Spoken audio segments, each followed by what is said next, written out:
Hi, everyone. Big Mike here. I think I'm being molested.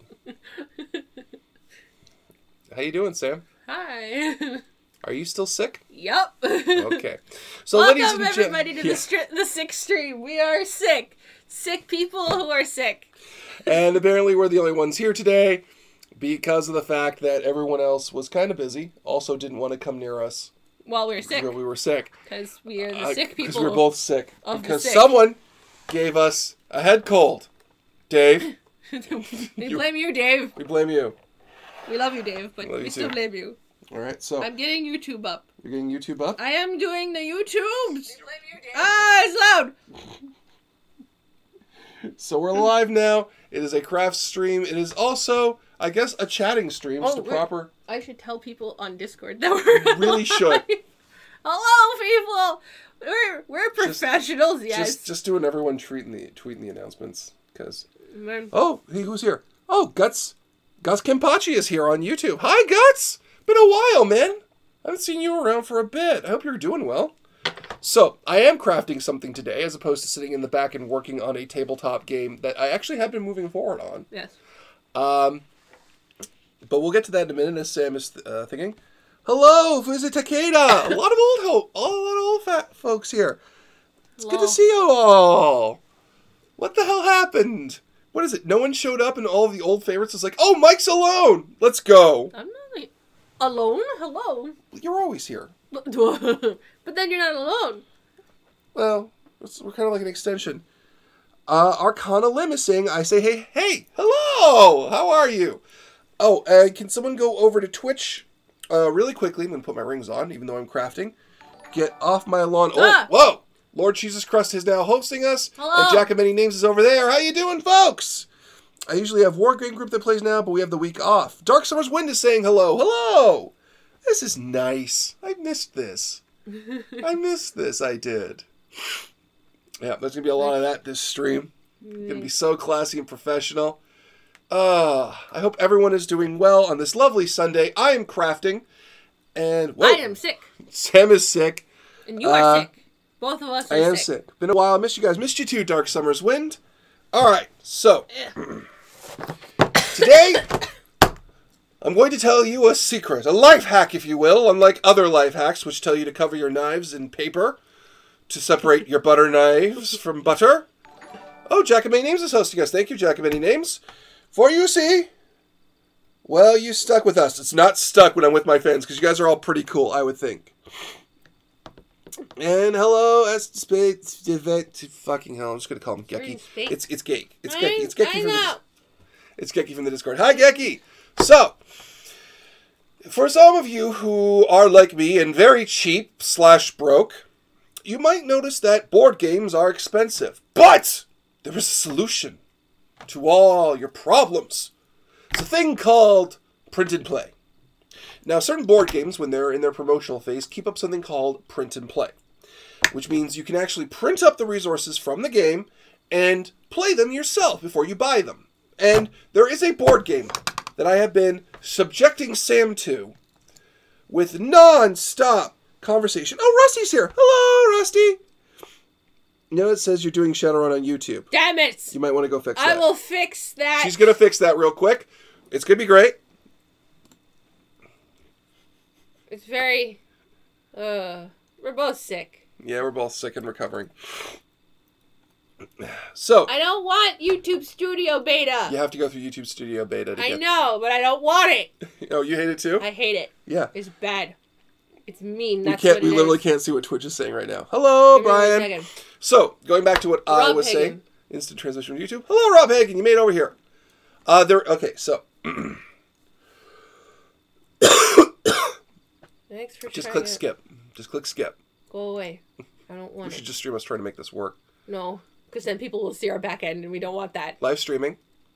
Woo! Go to live streaming. Right, I got it. Oh my god, this is sad. I got it. I got it. Yeah, I don't want people to see our total watch time either. That would be depressing. So, D20 Live. Don't save. D20 Live. I got it. Craft check. I can do it! I know what I'm doing! Man, that's going around even in Canada. Yes, it is, because it is the spring thaw and all those times we've hidden viruses or whatever. Is that done? All right. You're allowed to hate it, Sam. Yes, thank you. So let's go back. All right. So, yes, there is an option called Tabletop Simulator, but there's been some arguments about Tabletop Simulator and its legality on virtue of the fact that, you know, it's the same argument you get. See? Lord Jesus Christ, I can compooper. Our GM and our production manager, folks. Don't judge us, Jack. You work for us now. It's called climate change. Mike, I'm aware of what it is. Being judged. Sick. Sick stream. Yeah. I like how it is a symptom of Canadian winter. We've had first winter, but we haven't had second winter yet. Or third winter. No, we've had second winter, remember? This is third winter now. Yeah, we've had third winter. And soon we'll have spring for like a week. Yeah. In May. And then the summer will come, because May always ends off in summer. She's a strong, independent woman who don't need no man. I heard backsies. Hello, everyone. Okay, Geki, I'm not going to repeat what you said in YouTube, but I'm really happy that you are doing well. And congratulations, man. I'm really happy you're getting through things. I've been responding on Discord about it, but I'm really happy for you. You're one of my... Anyway, let's move on. She doesn't need no man. Apparently you're a strong, independent woman. Do you want to run the show without me? But I'm not crafting anything today. It's you. I know. I can go. I can go. If they think you can do it without me. Hi, everybody. Welcome to the Sam stream. We're all at Sam. Ah, no! No, everyone knows I'm ticklish. Sorry. Byron. Hey, Byron. Third winter, spring for a fortnight, and then the wildfire season. Yeah. Exactly, because he lives in Calgary. Apparently Jack also has caught in the cold. Oh, no. All the way here in Oz. Oh, Jack, I'm sorry. Sam streams Self for Life. Anyway. Glory greatest Sam. Getting back to what I'm talking about. Yes, there is Tabletop Simulator. There's a question, sort of the legality of that, though. Because it's like emulating a game you own, right? That's kind of been the comparison I've heard. That's what I've been told. Yeah, so like, if we stream Lords of Waterdeep through Tabletop Simulator, that's okay because we own the game, right? That being said, we could have just streamed us playing Lords of Waterdeep normally. Yes. But the other thing is, what some game developers will do is they will give you resources of their board games so you can print them yourself.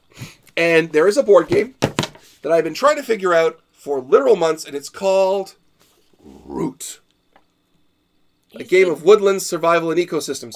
Last month, all he would do was just say, Sam, do you want to play Root? Sam, do you want to play Root? Sam, do you want to play Root? At which point, I'm like, honey, we got streams to do. We've got videos to do. I've got to edit this entire video. And then he's like, we have... we're literally like waking up one day, he's reading it in bed, and then he goes, can you read this? And I'm like, all right, I'll read it. And then I took 5 minutes to read it, and I'm like, I never want to play this game because it's so ridiculous, and Mike will figure out exactly how to cheat. And I'm so mad. You will. I'm feeling a lot of hate. Just catching up on the YouTube chat. Hello, Andrew Price from New Zealand. Let's see what else. And don't forget construction season. We also have construction season. I am Root. Sorry, I had to do it. Yeah, no. I remember when I am Root used to be a Linux expression. But anyway, so what I'm doing today is making a portion of this called the Factions. So in Root, you play a different member. Big cheating Mike. Big cheating Mike, what? Oh, hashtag big cheating Mike. I don't cheat. I min-max. It's different. It's legal cheating. It's legal cheating. Oh my god. Apparently there's an 8-hour WrestleMania. Okay. John, how come you're watching that? And I hope you're doing well, by the way. I was hearing you were having a bit of a rough time. But anyway, so, basically in Root, the idea is it's what's known as an asymmetrical board game. And in an asymmetrical board game, every player position has different rules that applies to it. This is probably the most rules-dense asymmetrical board game I've ever fucking seen in my life. It's like Twilight Imperium, but everyone has different mechanics. Which, considering all the years I've spent bashing Twilight Imperium. Yeah, you really have. And now that I'm playing something literally more complex than Twilight Imperium. Also, you keep complaining about the fact that you do not have Twilight Imperium to play. That is also true. Because now he wants to play it. I'm a man of inconsistent motivations, I am. To be fair, I turned him on to sushi, so... Yeah. I win. Okay. Just me. I'm the winner. So, each faction has their own game board, and I am going to be trying to press some of these together with super glue. It's recommended you use 3M glue for paper binding and cardboard, but I did not want to spray paint down here today. So I'm going to start pressing these, and... He's got super glue, guys. Yeah. This is going to go so well. So get it for him. I'm the winner. Yeah, it's me. I'm the winner. But yeah. I mean... Tired. Did that stress you out? Yeah. You tickled me, and then I had to... Did you want to switch the camera angle so they can see what I'm doing? Oh, yeah, that'd be a good idea. Okay. So, what you do is you take some super glue, and you lightly dab the corners. If I could squeeze the super glue out. Yes, work for me, super glue. Come on. There you go. We're getting a step-by-step on how to do this. Yeah. And you gently roll it in the corners, as close to the corners as you can, without... Lord Jesus Christ, lightly dabs. Without going over the edge, because you don't want to get your workspace too mucked up with glue, because obviously if you stick it to the workspace area and you pull it up afterwards, you're going to lose some of your print. Yeah. So you're going to gently aerosol inhalation. It goes well with colds. Yup. So you gently apply to the corners, and I'm going to do a little bit of tracking in the middle, and I'll show you what that is. Just so, because this is going to start sitting really soon. So I'm just going to do a quick line, and another quick line, a little dab here, a little dab here, a little dab here. You can be a little bit more free-wheeling in the centers, because, you know, you're going to have, it's going to be able to go out. It's where in the corners we have to be careful. So let's make sure I've got this the right way. Everybody knows how to glue things. You know what? It's craft stream, and Devin's been talking about doing stuff a lot. So you take these things and make sure they're lined up nice. I'm upset because Devin makes a lot of things, and how about you shut the hell up? And then you put on a heavy weight, something you don't care about too much. You let it sit. It's still not straight. Yeah, it is. No, it's not. It is. It's not. It is. It's not. Then you do it! I went to fucking art college. I can tell you when paper is not straight. Mike's upset. Dabs on Lord Nauticus does not dab. Oh my god, okay. The glue's not sticking at all. Okay, here, let's press it down like this, okay? And let's hold it for a few seconds. We'll see if this works, okay? And then we can press it better. It's not straight still. Let go. What? Otherwise it'll glue not straight. It has margins. I literally put margins on this specifically so it would be okay. But it still has to go on straight. Okay, now it's straight. All right, here. See? Please don't. What, hang on. What, 8 hours mania? Because there are no more pay-per-view rules. They show on their network to fill the time. Don't pout, Mike. Don't tell me how to deal with my girlfriend. / coworker. I'd smooth it out to remove the air bubbles. Yeah, but it's super glue. Bookbinder Sam. See? Yeah, they know me. Yeah, that's also true. Lord Nauticus does not dab. Time to add that to wiki. Is there a wiki? Did somebody put it up a wiki of us? If they do, I can help you guys supply stuff in it. Okay. Lord Nauticus would if he was told it was a sex thing. No. I mean, he would in like a mating dance kind of way. Dab? Know? Yeah, if it was like, is this like a mating dance? Okay, you got it? Yeah, why aren't you doing this for me?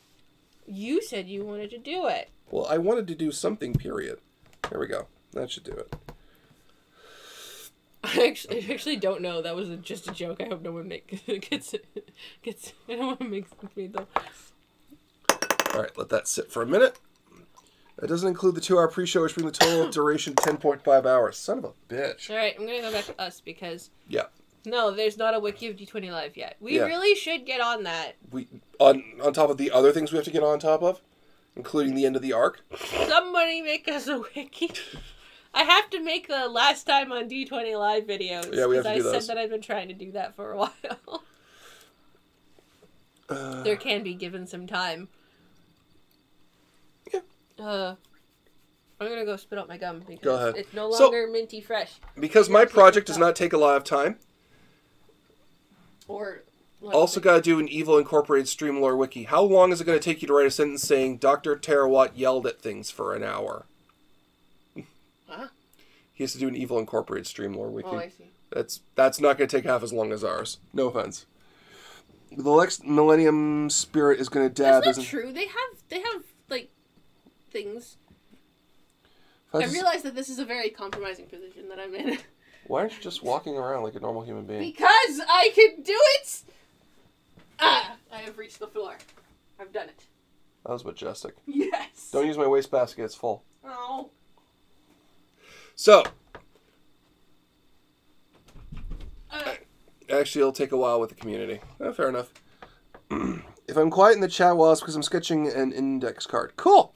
So, ask me your questions because it's a craft stream, or I can rant. Oh, that makes sense. Yeah. Okay, no, they're doing it because it's the whole... the things that are being said. Well, Colin J. Squall was saying that they would need a community wiki for all the people that are in the community, not necessarily the lore of the streams themselves. Are you okay? I did not fall. Did you almost fall? I did not. I think you're just happy that I'm actually sitting in a place where I can't pull out. Hey, Mike, how do you become a moderator? Here's how. What are you doing? I'm lying down. You talk to this woman who's having a fucking fit behind me on Discord, and that's it. That's not true. Ugh. Moderators get access immediately to the $20 Patreon tiers. Yeah. Ugh. To be fair, the people that have been asking to be moderators, or people we have asked to be moderators, because that includes the people who are already moderators, it's because of the fact that they have, one, been really active, and two, they are really good at what they do. Okay. Mike ran about Transformers and Star Trek. Star Trek's not my thing to rant about. Big Mike, what do you think of 7th Sea going to Chaosium? That's... okay. Now, is it going... All right, now, is this the late news about the second edition of 7th Sea, or is the old edition getting moved to Chaosium and getting fixed up? Because if that's... I don't... This is the first I've heard of this news, so please give me the breakdown of that, Rob Hagen, if you could. Because if it's going to... If the old edition's going to Chaosium, that could not be better for me. Because... Oh, it's second... Oh, this is the second edition? Okay, here's my problem with what... Star Trek is a me and Tyler thing to rant about. Yeah. Okay, here's the thing. I have no problem with the new edition of 7th Sea. Here's the thing. We're live now, just saying. Are you literally Instagramming us while we're streaming? Yes. What in the name of God is wrong with you? What are you doing? This is... Hang on. Hey, Mike, America's kind of getting its shit together. I'm in the MTF trans. I just changed my legal gender. Good for you! Woo! Congratulations! I don't know why that was in review, but yeah. If you want more pro wrestling, there's NXT TakeOver. Okay, so for I'm going to deal with one thing. I'm going to deal with the other thing. Sam, you need to start watching the YouTube chat, though, because I'm losing track of that. Okay. So, my biggest problem is one of the lead developers went on a very long condemnation streak about complex rule systems. Now, that is a discussion that needs to happen in tabletop, but it was just this open condemnation. And there was a lot of superiority tones with it, and it's kind of been indicative of how the tabletop industry's development has gone. They've gone away from the idea of complex but easily comprehensible rules, which was sort of the early 2000s till about when 5th Ed came out, to very, very simple light rules, which is okay. This is a phase that needs to happen, but hang on. As I get my breath back. But the big problem is, here's the thing. Light rules encourages role-playing, to me, in the margins. It's only something, like, a lot of role-playing happens in light rule systems because you have to use that to make up for it. The rules are absentee. Rule systems that encourage and are designed to encourage the role-playing experience, I'm not seeing that as much. And that's a problem, to me. As some of you know, I'm not a huge fan of the Cypher system, even though I have worked with people who do praise it greatly. But, you know. John Wick as a writer for that system, I've heard nothing but great things about him. Like, back to back, as a writer and game developer, so. Mike, would you ever let someone on Pathfinder play some... Okay, we got another question over there, which was... Where about the Persona 5 board game. Mike, did you hear about the fan-made Persona 5 game that is print and play? Yes, I have. I'm actually going to try and make it for Sam because she's a huge Persona 5 fan. I am a big Persona fan in general, not just Persona 5. Yeah. Mike, would you ever let someone play in Pathfinder play a summoner? Yes, But not the summoner where they get to merge with their summon. Because Mike wants to do that by himself. Because he's a jerk and he wants to do that in my game. And I'm like, why? Why you do? Because I never want to make a bad roll ever again. Okay, so I lifted this up to check on it and it literally didn't stick. I told you. It's the wrong type of glue. Okay, do you want to go get a glue stick from the back then?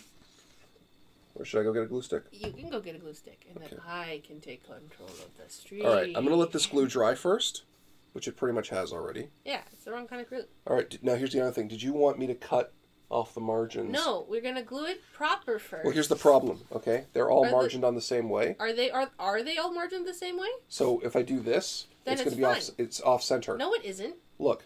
Give me.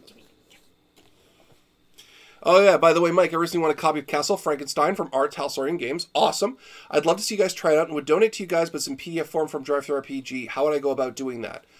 That's a good question. We need to set up a system for that. Why did you do it this way? Well, it's because of how it came out in the printing. Am I a monster? Staples is a monster. Okay. I'm gonna need a ruler and an X-Acto knife. You want me to get you a ruler and an X-Acto knife? Yes, please. I don't have a ruler. You're just going to get an X-Acto knife. I need a straight edge. No. Oh my god. Alright. Come on, Sam. You are the one in control. Sam, take it from me. How would we go about doing that? If I'm not mistaken, Drive-Thru RPG watermarks your stuff, so you can submit it to me. Do not submit me pirated RPGs, but if you want to send me something that you've legitimately bought, you can do that. Just notify me on Discord, and I gotta check it.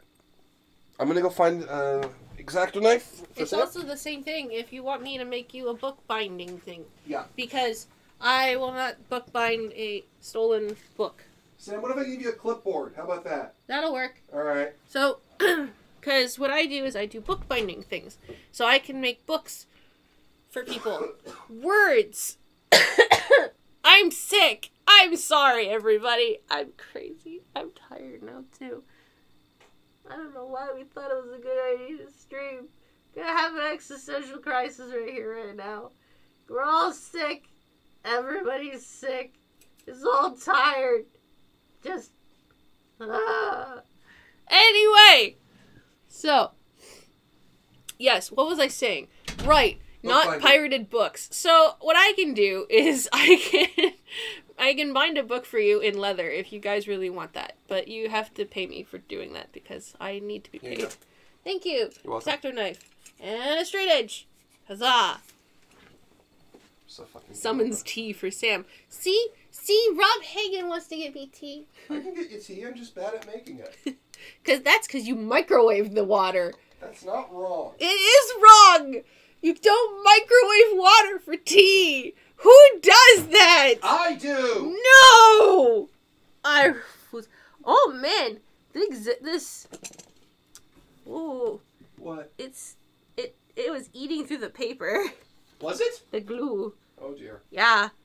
You can... Sam, where do we put all the glue sticks? Or can I just use your bookbinding glue? You can.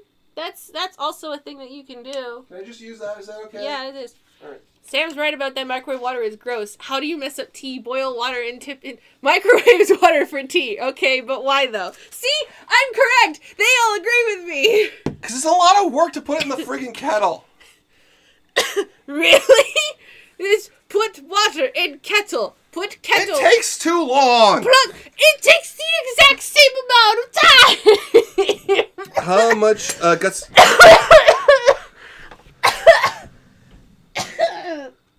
Dying. You killed me. Dead. He microwaves tea water. Ew, that alters the taste of the water and the tea as far as I can tell. Guts Patch is asking how much you charge. I charge... Hang on, how much do I charge? I don't remember. She charges the cost of the printing of the material of the pages the way they need to be done, as well as the materials therefore, and her time is dependent on the thickness of the book. Yes. So... Big Mike, you are messing with tea. This is going to anger a certain Tonberry. Oh, like I've never done that before. Oh my god, I don't even remember how much that is. If you want more accurate pricing, you can message her on Discord and she can reply to you properly. Yeah, okay? when I'm not sick. Sam, no dying, I curse you with immortality. That's not a curse. That is a curse. Immortality is a curse. I boil tea water pot since I don't have a kettle. Is that acceptable? Boiling tea water in a pot? That's acceptable.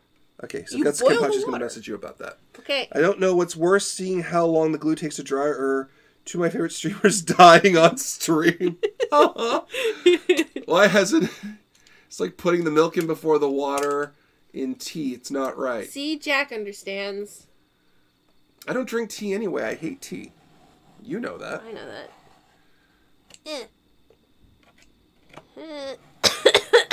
I'm dying, guys. I have to this day. Oh my god. Do you want me to do that? Nope, I can do it. I am an artist. Oh, crash stream, everyone. You alright? You might want to switch it over. So how do we share via Dropbox? Message me on... Okay. So how do we share? Via Dropbox? If it is a PDF you legitimately own, you have to message us.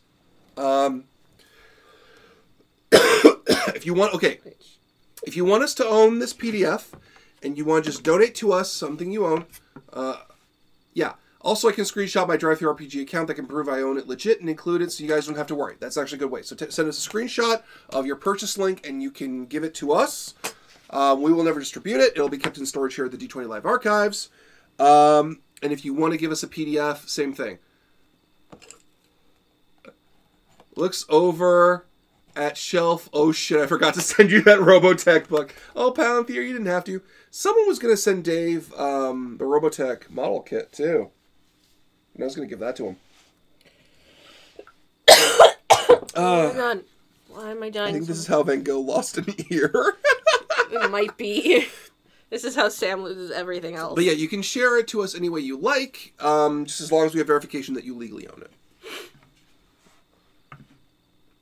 He was laughing and coughing during a sick day. I prefer fruity flavors, so I tend to either have rose hip with lemon juice and a little bit of honey, or if I go to a tea house, green tea as a base with a mango flavor shot. I don't. No, that's not bad choices right there. See, I'm kind of crazy, and I like my teas really bitter, so I tend to not put anything in them, and I also like green tea, like... Ugh.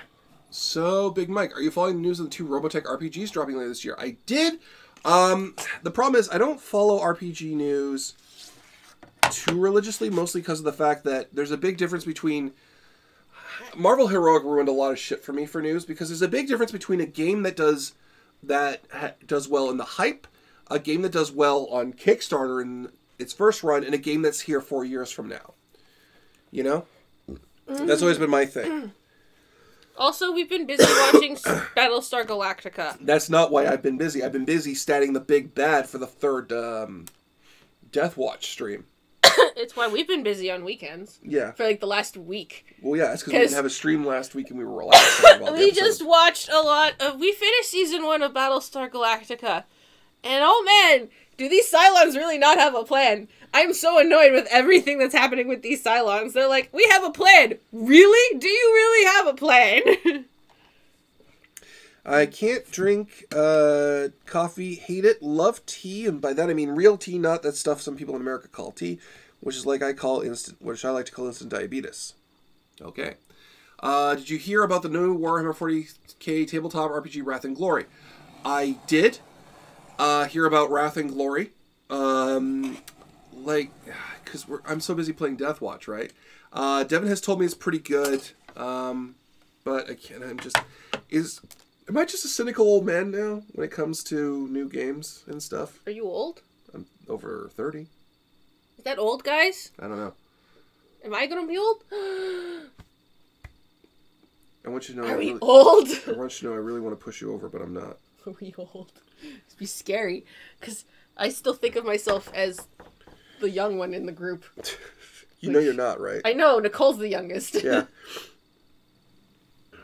Mike, that's not old. How would I know? See? For the internet, probably, yeah. Okay, see? It's old for the internet. For the internet is only, what, 16? Collectively? On average? Where in the name of God did you get that number? I don't know. popped up in my head. Just kill me now. How old are you, Mike? You don't ask a lady her age. You're not old. I'm running on 40 soon. I mean, I'm 25. Mike, would you recommend, once it comes out, this season of Mobile Suit Gundam: The Origin, Eve of the Red Comet? I would recommend Mobile Suit Gundam: The Origin, period. Now, if you're over 40, that would be a different story. Oh, good. I only have a few years left of active streaming. Yay. I don't think you're old. I'm 28. Ah! Shadow Crow! Shadow Crown's hosting us with one viewer. viewer. Wait! I had to make Shadow Crown a mod. Because that was that the thing? Yes, Shadow Crown's a mod. Wait. Is he a mod now? Hang on. Who was the person who I made a mod? I don't remember Modern BSG Cylons. We have a plan involves hot women posing naked or near naked on screen. Distraction. The ultimate method for wiping out the humans. Yeah, it was Shadow Crown. Yeah, I need to make Shadow Crown a mod. No, it's more than 50 euros old. The internet, that is. Yeah, that's what I thought. Yeah, Shadow Crown's a mod now. Okay, let's make him a mod. Yeah. Moderator. So you are 38 yet. Then. I am not 38. Fuck you. I'm 38 and 39 next month. Good God, that notification sound. How did I do it? I don't know. I don't remember how to do it. Hang on, I got it. I came in a weird time. I come in, I hear Mike saying I'm old. I'm old. I feel old. Is that you are not old, you just have vintage hardware running on new software. To be fair. That's true. Well, the problem is, too, I'm technically speaking in physically better shape than I was in my mid-20s. Right? Yes. And for those of you who have been following me since my 404s days, you can go back to the old 404s footage that's on YouTube, and you will see me infinitely paler, beardless, and way heavier. So the thing is, I feel physically better now than I did in my 20s. Closer to 40 or closer to 30. I'm not telling you how old I am. Mike never shaved, by the way. He did once. It was very scary. I did once. Literally, because you guys... I was right. It's weird, because I didn't get this beard until I was in my mid-30s. And it immediately looked better on me.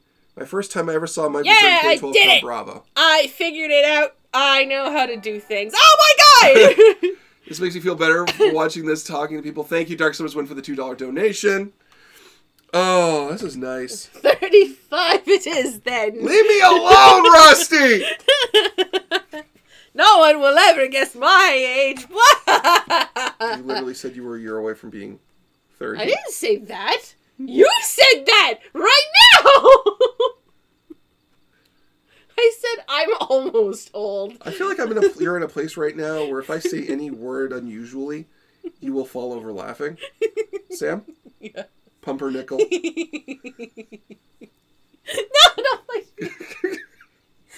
I'm doing a nice thing for you by making it Boris. Look at how nice it is, people. And he pushes me over.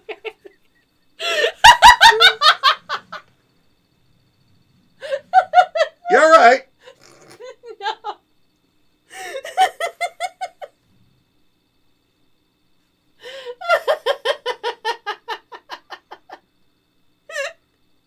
Okay, you're still alive. It's upside down, they can't read it. So I'll just put that like that for now. They can't read it anyway, it's too far away. In all seriousness, I know it's cliche, but you're only as old as you feel, don't let it bother you. Well, I do, because he was clean shaven, and it was weird. Literally the first 2 years. It's weird, it's not to condemn the D20 Live fan base, but it's so weird to have that dissonance between the 404's fan base, who's seen me perform since 2005. It's the nice thing I made upside down. Read it! So for those of you who want to know, this is the first faction in Root. It is called the Marquis Ducat. And their entire backstory is they have... But yeah. Thank you, Lord Jesus Christ, for sending me stuff. I will check it after dinner tonight. But yeah, babe, see, look, it ate through the paper a little bit. Yeah, so I can't use super glue. No. Right. I told you it's the wrong glue. Yeah, well, I found that out the hard way. We share this is a crash stream, not just watching Sam naturally develop laughing gas in her system. I am a giggly bitch. That is what I am. You can check out this faction card on Root right now. They're actually doing their Kickstarter right now. I think, no, it's done. It's done. Their Kickstarter just finished.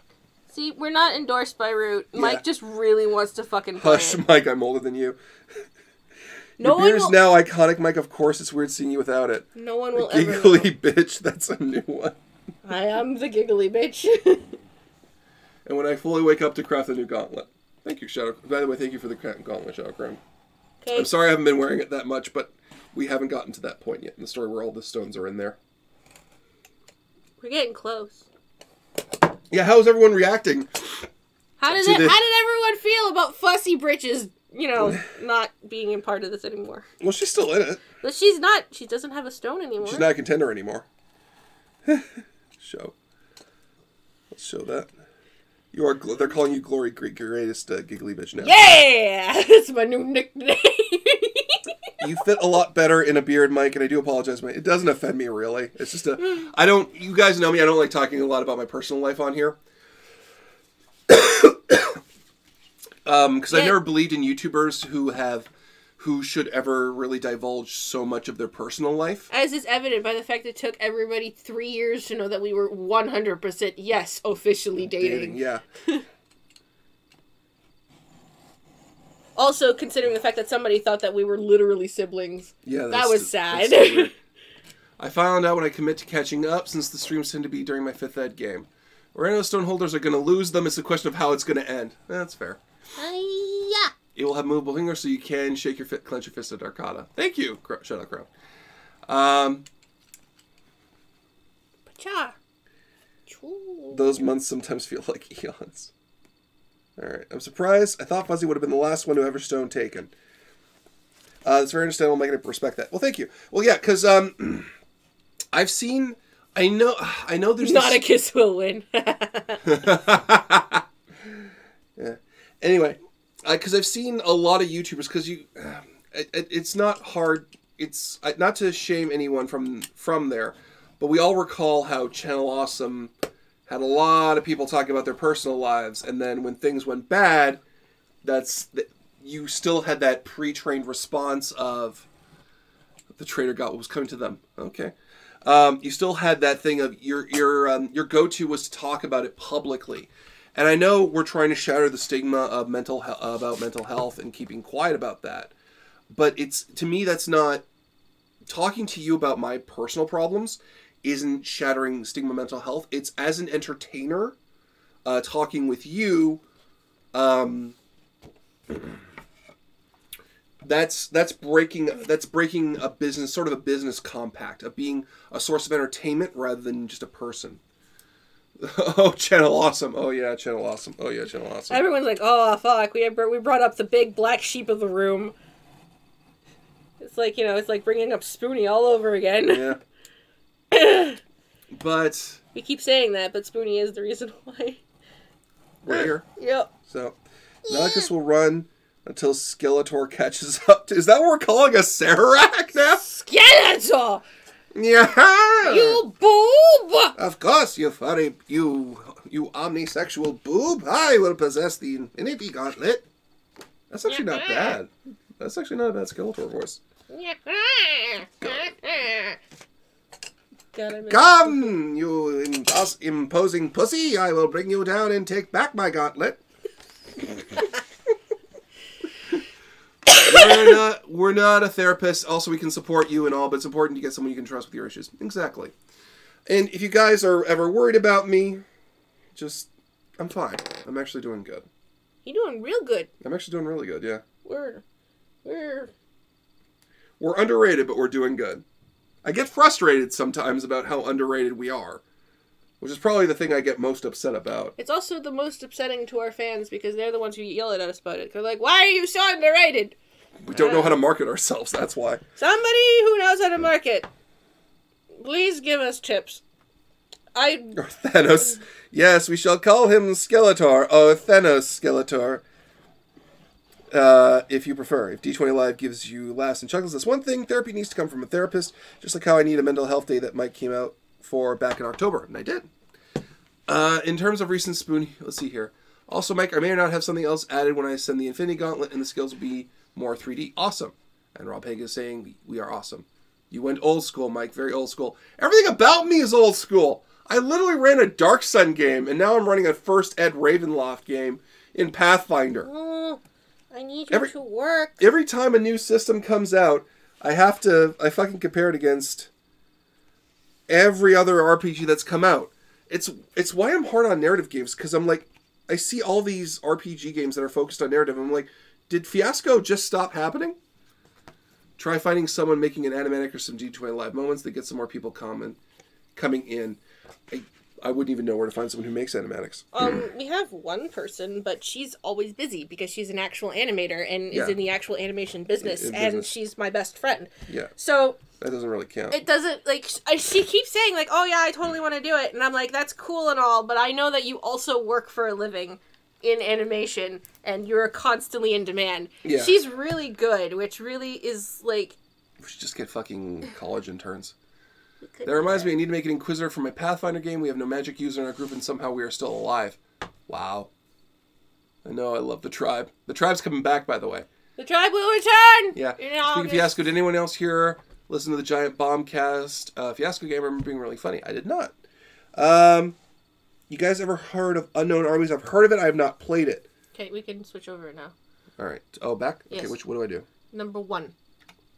On the number pad. Okay. To be fair, that was a fair point of confusion. Hey. Awesome if you follow L5R. It's very fun. I got a mental view that compares it to the funkiness of Puroso and Avatar The Last Airbender. Yeah. I hope everyone's enjoying L5R, because it's... And I hope you guys like Dakio, because you're going to get a lot more of him. We've already recorded about 90% of the season, and we've also determined that Dakio likes to stick his nose in everything. It's true. I do. I showed my friend the 5e players the book and was like, what the fuck is this? They're like, half the skills. Why do we not get con... The tribe will return in D20 live endgame. No, they won't. After. Oh man, I showed my friend the 5e players book, and he was like, what the fuck is this? They're like, half the skills. Why do we not get con to health after level 1, and where are half the other classes? You know what? I've lightened up about 5e a lot. Because it is a good starting fantasy game. It's just you're going to outgrow it really fast. Or you're going to house rule it to be what you want it to be. Fussy Britches will return in D20 Live Endgame. Yes. A lot of people are going to return in D20 Live Endgame. We're not telling you. We're not telling anybody who. Yeah. Maybe one. You want to say it? Which one do you want to say? Yeah, that was the one I was going to say. Yeah. Baba Yaga. Baba Yaga. Yeah, she's going to be. She'll be there. She'll be there. Also, Mike, major props on putting all your games in the same continuity must be a nightmare to keep up with. Not as bad as you think it'd be, actually. We had one problem with Lancelot and Acererak. Yes. And we had to work out the timeline of when that happened. Because if you're paying attention, you'll notice that they show up in Maid, then they show up in Call, and then, first they show up first Acererak shows up in Camelot. Then he shows up in Maid with Lancelot at the same time. Then they show up in in Mage at the same time. And then they're at, Then they show up in Camelot again. No, well then Lancelot gets to Camelot after Acererak evades him. Yeah. Right? So that's a timeline of like 2-3 days we had to work out that was all happening at the same time. We figured it out. There's a big giant document now of timeline. Just what happened in those 5 in that thing. As much as I like the L5R episodes, I really love the Tribe episodes, and I can't wait to see episode 7. Oh, neither can I. For season 2. Also, I imagine you have filled at least 3 notebooks. It's actually like 20 pages of lore. No, that's the original document. That was like... How much is in the master document now? How many pages? Yeah, is the master document of entries for lore. It's at least 12. Yes, at least 12 pages. It's at least 12 pages. And the D20 Live Bible will be longer than the actual Bible eventually. If you guys keep us going. If we wrote out all of the... Oh my god, if we wrote out all the notes for each of the games, then yes, it would be. It would literally be. So far, it's with what the players chose along the way, yeah. Yeah, this is why we need a wiki, guys. Yeah. If somebody else knows how to make a wiki, please tell us, because then we can start. The cliffhanger you left us on was such an arse move for the tribe. Yeah. No, I don't regret that at all. Did anyone guess? I just want to know, did anyone guess that Jordan's character was dominated? I've been thinking about making D20's campaign in this CP universe, but I pictured in a small dark room. You die, you die, you die, you die, you die! Plots to steal the D20 Live series Bible. Ah! You're gonna need a scalpel. To be fair, like, the majority of it is stuck still in Mike's head. Yeah. We got a good chunk of it out, though. Yeah. You're gonna need a scalpel and a waterboarding kit, man. That's just all I'm gonna say. And the ability to read minds. That's what the waterboarding's for. And then possibly a Cthulhu mage just to sort out all of the craziness that happens in Mike's brain at any given moment. Yeah. Because we literally deciphered how Mike's brain works. He'll be like, "Oh, this is a really cool idea." Ah! Control the plot, rule the multiverse. I like it.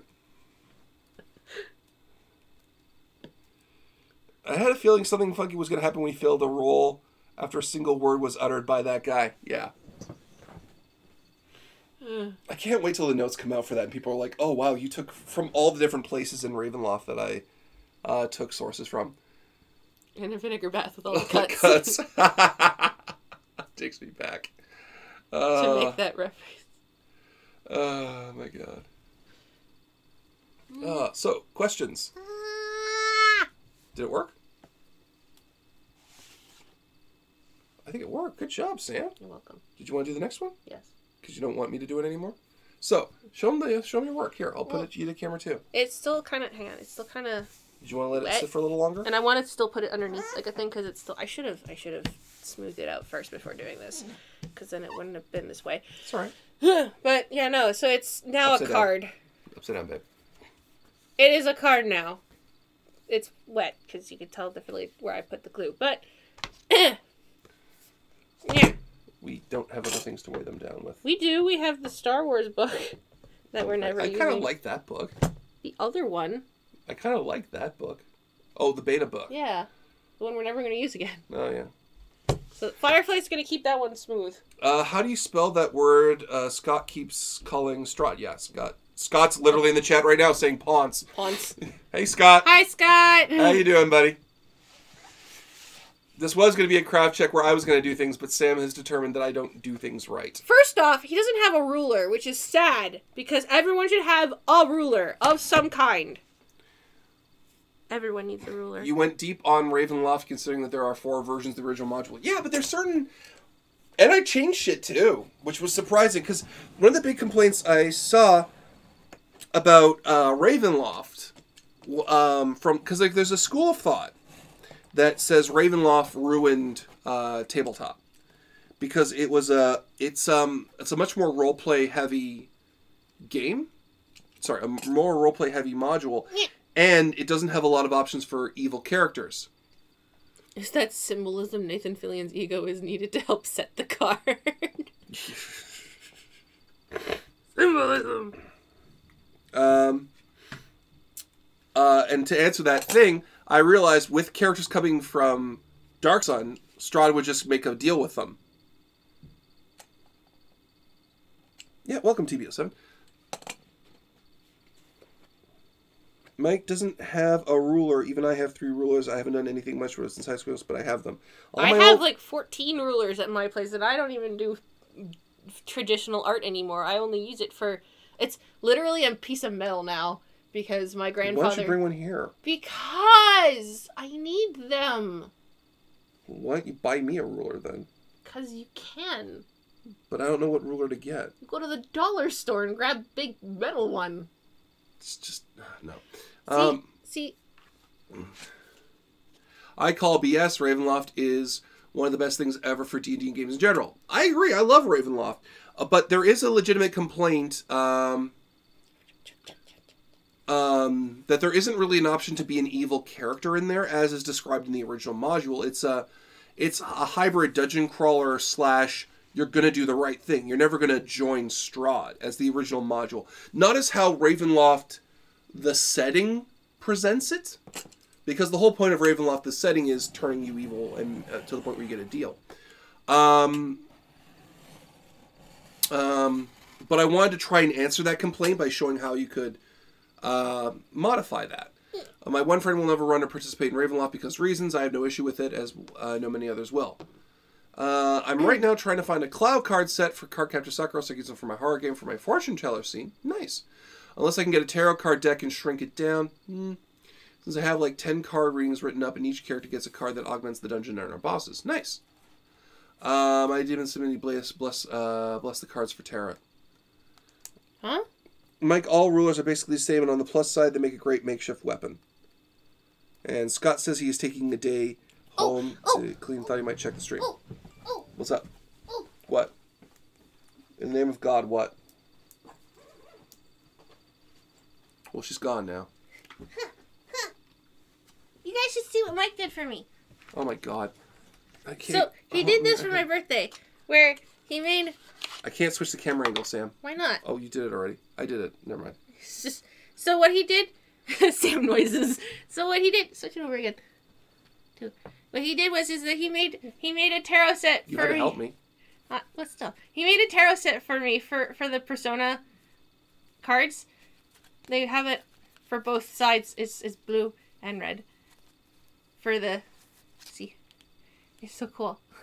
Okay, so as you remember, the Persona 5 tarot cards look very different from the normal Persona tarot cards, and because it was her birthday, and I know how much she already has the. I have the original ones that came with the extent, like, okay, because there was a set that came in 2 parts for the extent for like the what was it, the collector's edition of Persona Q 4. Ultimax. And one was in Q, And right? one was in Q. So... You got both halves. I got both halves by pure fucking luck. Because I knew a guy who found the collector's edition of Q. Because I didn't buy it right off the bat. He got it for me from his store. Because he worked in EB. And he's like, do you want it? And I'm like, yes, I do! But I knew there wasn't a deck for Sam for Persona 5. So I made her a deck and a deck box, and I photoshopped it all. It was very sweet. When do we get Sam running a Persona tabletop game? Whenever she wants now. Can you tell them what happened? Okay, so we actually test ran a tabletop game of Persona that Sam was running, and it was so good. I think you've literally changed what you were planning to do. Kinda, yeah. Because you were originally planning to do one particular theme for the whole thing. I was, and now it's another way. And now it's what we did, specifically because of the Persona we picked. It was so good. And because somehow, despite not trying to, we accidentally made, can I say what we made? Yeah, you can. Journey to the West in Persona form. And it somehow worked. They did it by accident, but it was so fucking good. And somehow I roleplayed Sun Wukong really well. Yeah. Because they're like, what the hell? Why is Mike... Because I was playing this character who was completely bored the whole time. And then all of a sudden, shit happened. They're like, why is he running into it? What is his deal? Why is he running into it? And it's like, oh, he's got the Monkey King. And then afterwards, my personality turned on. And I pissed off everybody in the group. But yeah, we had Devin, Tom, and Dave, and Mike for the test thing, and it totally fucking worked out. So now I have the majority of the logistics of how the game runs. Work. Yeah. We just need I need to fine tune it just a little bit more, and Mike's gonna help me make the characters because he knows the system better than I do. Because it's Bessem. And after that, then we're going to start planning on when we can actually do it. I don't know if we want to do it as a long game or if we want to do it in stream. I'd like it as a long game, personally. Persona's really conducive to a long game. It is. It is conducive to a long game. You would just be... I would give Devin, like, some time off and have you do a long game of Persona. Well, that'll depend on... Yeah, we might do that because the second half of... Well, it'll really depend on when... Because if we finish filming all of L5R, then Devin can have some time off. Yeah. And then we can plan the next bit. Yeah. And then we could just do that. Because then, that'll work. Yeah. The way that we're doing it. I know you guys are not understanding anything that I'm saying. I'm happy I got two people in one of my favorite animes, Overlord. I said this is how you do an overpowered character. Do a better version of SAO. What system was it? It was in Bessem Second Ed. I love JRPGs. Can't seem to get into the Persona games. The story is good. For some reason, the Persona games don't speak to me. Try 5. That was really good. Okay, wait, no, that's not true. Sergeant... sorry, who asked? Oh, sorry, it's Rusty. Okay, so Rusty, what was it about the Persona games that you didn't like, and which Persona game did you try first? Because I can probably recommend you a different one if you didn't like the one that I'm thinking of. I'm selective of JRPGs, but the one I adore is Disgaea. It added comedy and crazy stuff one can do when leveling up, which is true. I'm a fan of almost all the Final Fantasy games with the exception of the 13 series, which is most people. By my thinking of running a Common Rider War game, what system would you recommend? Mutants and Masterminds! Oh my god, just run it through that. Because, and just make it, I think there's a power there that trades off suit powers for a final attack. But it makes you vulnerable. If not, just say your suit power converts to the damage level of the attack. Have any of you played the Shadow Hearts games? I have not. I have been looking at the Apocalypse World engine, which is in that, and I'm not a huge fan of it. Because it's just, I hate vague rules. How do you balance insanity with seriousness in an RPG? You really have to, it's, you gotta learn what your players are going to respond to. Because if you immediately go from, it's easy to go from serious to silliness. Because you just need someone to make a joke, and then it just goes like that. But when you need a moment, some time for the laughter to stop before you can get back to serious, because people don't want to leave a happy, fun, laughing moment. Yeah, because I think Mike, I think you know, because it's working now in Ravenloft. Yeah, right. And any game that I do, because you know that I can balance both really, really well. Yeah, but I need to give you a minute to get. Yeah, you need to give me I need to have them stop talking. Yeah. Because once they stop talking, then they get it. And they're like, oh, fuck. Serious thing happening. Serious time. Not tabletop game, but the JRPG games on the PS2. Oh, Jesus. The JRPG. Oh, my God. Shadow Hearts Covenant. Oh, my God. I was thinking Monster Hearts. Okay. Rusty says, I have not played a single one, Sam. The games just don't speak to me, and I don't know what it is.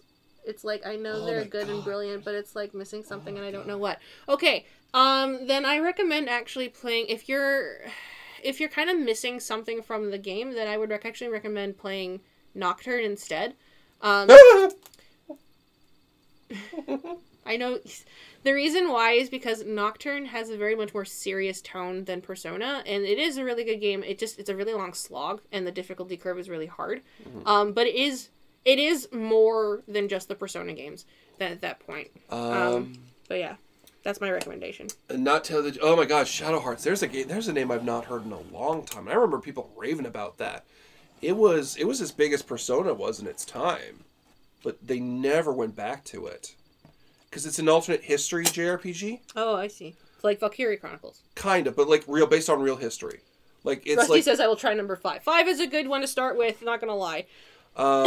With like Rasputin shows up and it deals with the Russian Revolution and that shit. Mm-hmm. It's like that. Okay. But it's not tactics.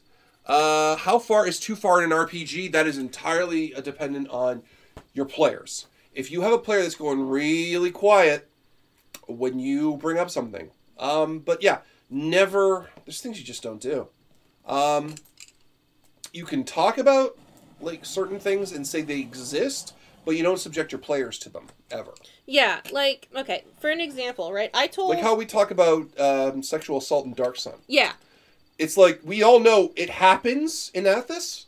But we're not going to talk about it. We're never going to do it to the players. Right. The most I did was this cheek stroke, and even that I didn't feel right about. Right, like, because, like, we talked about it, because what happened was that we brought it up really well during, like, one of our own personal games.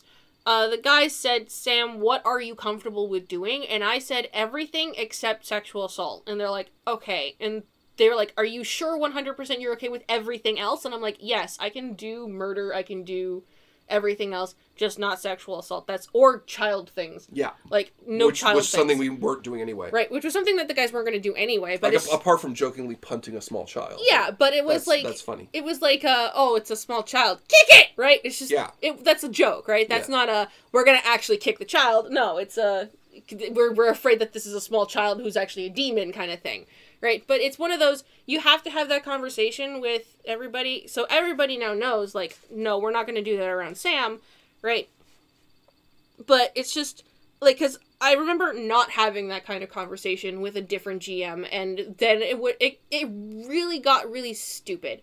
Because what happened was that, like, I had a character who I absolutely loved, and I still love them to this day, but I can't play with them anymore because of what happened to her. Because what happened was that I started off a campaign with this new group that I was starting with. This is before I met with the D20 Live crew, and the GM literally kidnapped her in the middle of the night from her house, stripped her down naked, put her up onto a sacrificial thing, and he said, people are taking off their pants and they're gonna rape you. And I'm like, hey, that's not cool, and I'm not okay with this. And then he's like, oh, it's okay, one of the other players is gonna save you. And I'm like, I'm not okay with this.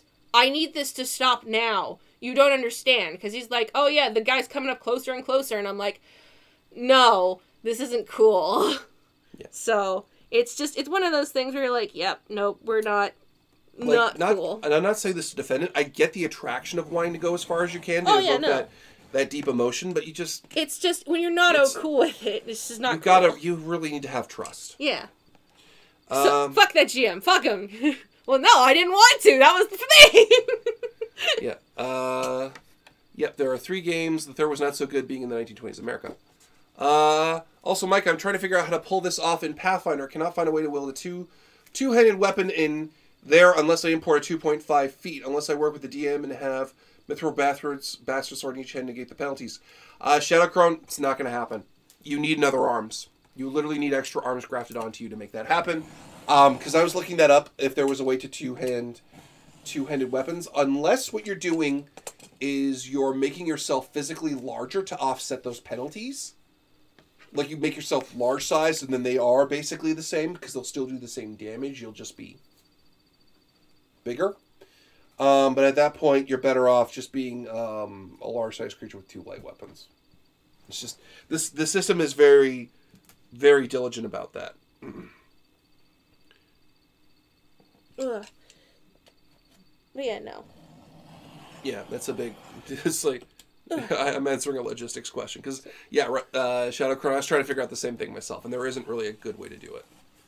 Yeah, like, it wasn't Quinn. That's not... But it was the same group, but that wasn't Quinn. I know what group you're talking about. Yeah, I know what you're talking... Yeah, it's just... Yeah. My friend is going to run Carnival of Tears, and I informed her the one scene she's changing a bit as she was not comfortable with it. I had something in my hand in Strange Aeons with Torture. The players did not see it, so they came before, in the middle or after it. I asked everyone ahead of time this would happen, and they were okay with that. Yeah. Yeah, that's perfectly okay. As long as you're having that open conversation about what they're okay with, then you're okay. You have to. Yeah, you have to have that conversation. You have to. I was away. What are we talking about? Consent. Consent. In tabletop. It sucks, though, because, Because, like, I think you trust me to take you through a horror scene. Yeah. Right? But if I put you in that same situation, right? Yeah. You would say no. Yeah. And it's me. And you trust me implicitly. I do. And I would put you in that sensation as I would. This is how I would do it. Not saying I'm going to. Yeah. So I would. I'd be like, I'm putting you in this situation because you have a high diplomacy character and you can talk your way out of the situation. Or even, like... You can break out of the chains. Like, you physically can break out of the chains. Well, for the character you have, I wouldn't make you break out. I would be like, you talk your way out of this. Yeah. And go, right? Like, but also, you wouldn't make her naked. You'd be like, they're going to threaten to take off your clothes. I would, if it was to show how powerful you are even without your clothes.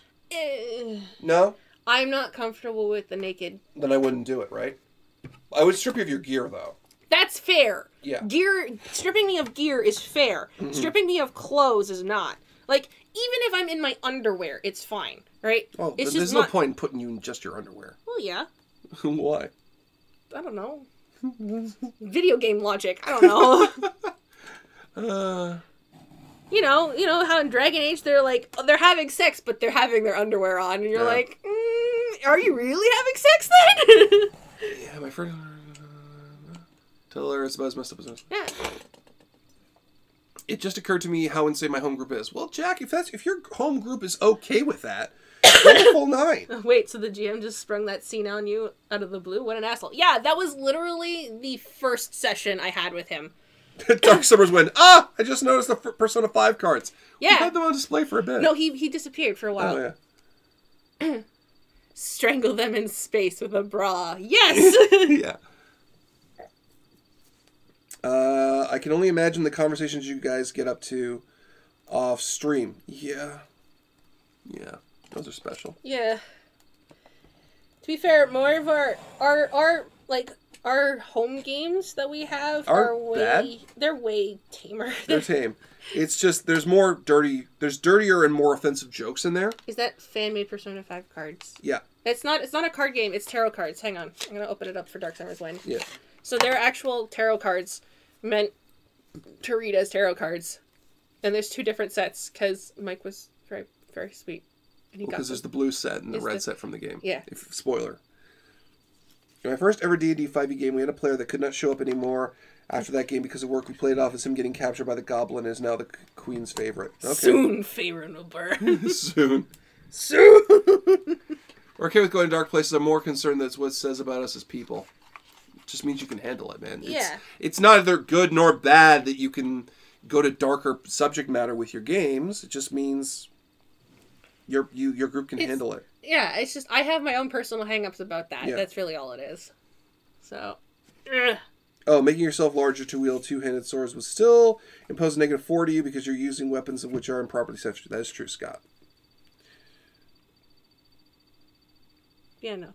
We actually, for when it came to consent in tabletop games, we did have a really good conversation with Scott because Scott was the one who actually wanted to bring up horror games to begin with. So Scott's actually really, really good when it comes to that kind of stuff. He can still take you to a really dark place, but at the same time being really respectful of everything that you're doing, which is why he is now one of our GMs. Mm-hmm. Be right back. I was so engrossed in the stream, I forgot to go get lunch. Then go get lunch. Get food! There is a fan-made Persona 5 card game you can print out. I'll post a link. Is this the same as the board game? Because I've seen that one. Make yourself larger to do will. Yeah, Scott's comment on that. In my streams, I went more psychological with it. I changed how I write townspeople as being taken by a Haster cultist. I'm like, I can change it a little bit and say the young are taken to add urgency, but before all that happened, I asked the whole group. They were fine with it. The one guy I kicked out kept making, Ray jokes, and I'm like, that's not fine. He asked us to go, and he said, you got tortured. These jokes are all, yeah, no, it's the difference. I'm interested to see who the final boss is for the Invasion of Fair, and lots of NPCs who can step up. No, there's some of you are guessing. Stop guessing who it is! Stop trying to guess who it is. See, people think that Jack might, all the mods might actually have insight as to what's going on. They don't, they're just clever. But they're just really smart. Stop trying to guess. Why did you get the same one twice? Because there's 2 different fronts to the different vagabonds. Okay. Because it's set up E and set up D. Oh, I understand now. Hello. You're really loopy and I'm letting you have a knife. That just shows how much I trust you. It's just like, I love how everyone's just like, so it's Elminster. So it's going to be Elminster. So it's going to be Elminster. Scott's going to be happy. It's going to be Elminster, isn't it? I'm not saying who it is. It's just like, explains why Mike's... I love how everyone's just like, that's who it is. Because you yelled no. Everyone knows. They all know. They all know. Catterley or Kelmore. Catterley's stupid. She's not worth it. X cards are important for boundaries. The problem with X cards is the physical representation of X cards, not necessarily what the concept. Yeah. The only problem with X cards is there's no discussion afterwards about it. That's my only problem with it. Because I've worked with X cards, I never used it. You've never had to use it. I've never had to use it. Because I was at Breakout and it was there, and I'm like, okay, listen, just we can't joke. Touch this thing. It's you touch it. That's it. I do ask that you tell me what it was specifically in the scene, because the problem is with the way, as I understand how an X card's supposed to work, is you just hit it, and I have to stop. I would like to know what it is that I said because I did the Pokemon game. Yeah, and then at that point... And I'm like, is it the Dittos in captivity? Is it the genetic manipulation stuff? Because I dealt with dark subject matter in that. Yep. But none of that was really unhandleable for people. Tell you one for sure, it isn't Drizzt. I know, I like Ebb and Flow a lot better. Scott explained it to me, and it was actually really good. There's going to be a Yu-Gi-Oh! Crossover and Death Watch, and the big bad's going to be Marek Ishtar. No, Bendy Keith. From America. Oh my god. I remember being at a con when Yu-Gi-Oh! Abridged was finally coming out. Where's Zork? Zork, yeah. Why don't we get Little Karibo? I don't know how to reach him. Little Karibo! If you watch us, please tell us, because then we can try and get you in on a stream, and that'd be totally cool and awesome, because fucking Karibo. With the way things go in the tabletop world, we're more likely to have Critical Role show up in our chat than anything else, for all the times we've commented on them. Somebody tell Matt Mercer to get his ass up to Canada so that way we can have him on a stream. Twitter him. I've tried Twittering people, it doesn't work. The only people who respond really are Linkara. Yeah. And Nash. Yeah. Hey, Mike. Hey, Linkara. I'm not good at socialing out people. Little Karibo's in southern USA and is of late dealing with health matters, so his travels have lessened. Oh, that's a shame. I have returned with nachos! Nachos! Ask Linkara. Ask Team 4-Star Nibby. Team 4-Star doesn't know I exist. No, that's not true. Antfish knows I exist. Antfish knows I exist, but I've asked him numerous times. Like, Antfish doesn't want to. He doesn't want to because he doesn't... And that's his choice, and I respect that. It's not he doesn't want to because he doesn't like it. It's just he doesn't want to because he doesn't believe he can bring anything to the table. Well, yeah. Which we're like, okay, it's your choice, but it's really not that kind hard. of game. Yeah, it's way more bullshit than that. No, I'd love to run a game for Team 4-Star. You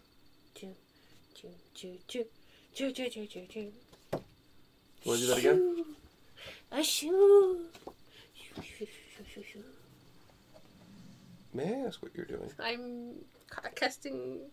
Would you like to explain that you're using the lizard cult? Shoo is a cult! Cult. Cultist, cult. Cult woos. I wouldn't mind seeing woolly wolves on here. I don't know how to get in touch with them. I legitimately don't. Are you... Alright, there you go. Welcome to the sick stream where we're sick and cause sick things to sick.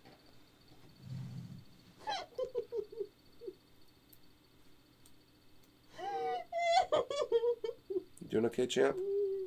Alright, just stay there for a minute, okay? Just stay put. That's right. Make it look like you're giving me head. Get us banned from Twitch. Run the R-Talsorian DBZ RPG for Team 4-Star. Sam Cult Rising. Okay, so we should explain. There's actually different, like I said, there's different factions in Root. One of them is called the Lizard Cult. So you can be the Lizard Queen. Alright, so I could just see you going, I'm the Lizard Queen. I'm the Lizard Queen. I have the Lizard Cult with lizards and cults. You love me. Just come here. So if my prototype of my wooden DM screen goes well, I might make one for D20 Live. Thank you, Shadow Crone. Thank you. I will use that. I do like my acrylic one. Yeah, you like the acrylic one because then you can customize it really easily. Yeah, I can swap things out. If you make it like hollow and I can put shit in, yeah, I'm happy with that. Also, it's very transportable. But I would like something a little bit more durable than... Can we switch it back to the camera? Because... This was supposed to be me moderating. I think this is probably working out better this way. Is it? Yeah. Are you literally sawing off bits from the... You can't see this, chat, but she's not only cutting the paper, she's been slowly sawing off pieces of wood from... It's cork board. From the Because you don't have a ruler! The clipboard. It's been slowly shaven down, and there's all these little dust particles here. You want me to cut? Should I take over? You'd be sawing into that, too! No, I wouldn't! Because it's a ruler. How you doing? Sam crafts everything. Crafts!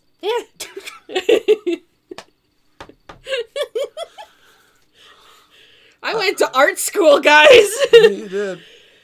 A friend of mine has a funny story from a recent game. Was sent to do a recon against army lizard folk and on a whim decided to attack him.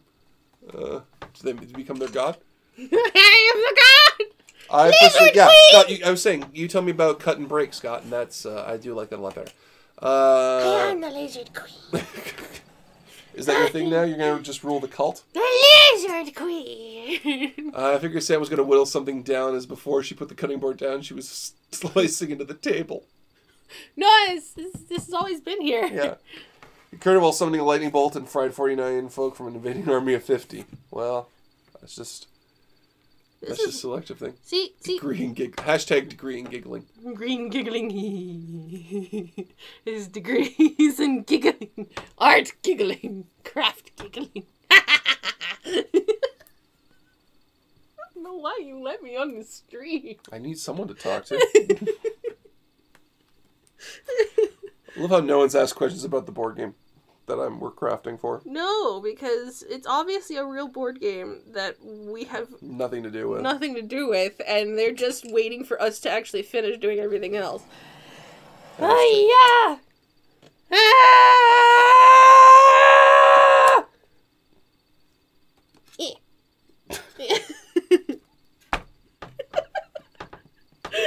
Welcome to the 6th Street! I can't! I fucking can't anymore, okay? I'm trying so hard to keep a straight face about this shit. And you're just going, ah! Ah! Ah! Hi, Otaku Cat. Welcome to the 6th Street. So, how will you try and break Connell, Mike? Oh, that's really easy. I've been looking up basically manga with muscle girls in them. And I was going to go onto his stream and just show him these things during one of his streams. And then I was going to sneak up behind him and start whispering as Lord Nauticus to ruin it for him. Admit it, that would work. It would totally work, because he likes them girls with them guns. Yeah. Just let Nauticus drive.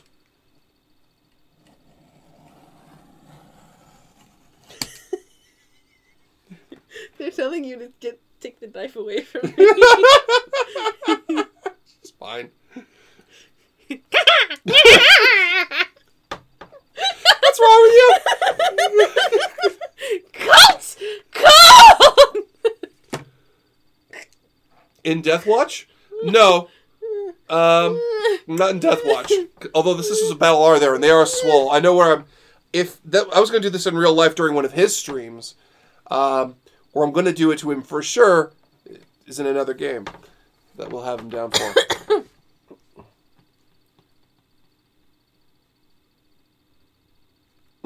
It's going even further. Dim swole girls. I went to art school, guys. Is it now a good bad time to mention that I might have channeled Lord Nauticus and have an analog for him in my own gang? Go ahead. Yeah, no. Go ahead. It doesn't bother me. Be right back. Energy, drink, and food. Then craft your gauntlet. It will take a whole bunch of pics. So speaking of recording the footage of the gauntlet, decide against it as I need to clean my crafting area. Fair enough. Stop stabbing the board. It's my flesh mat. Thank you very much. Hashtag giggle cult.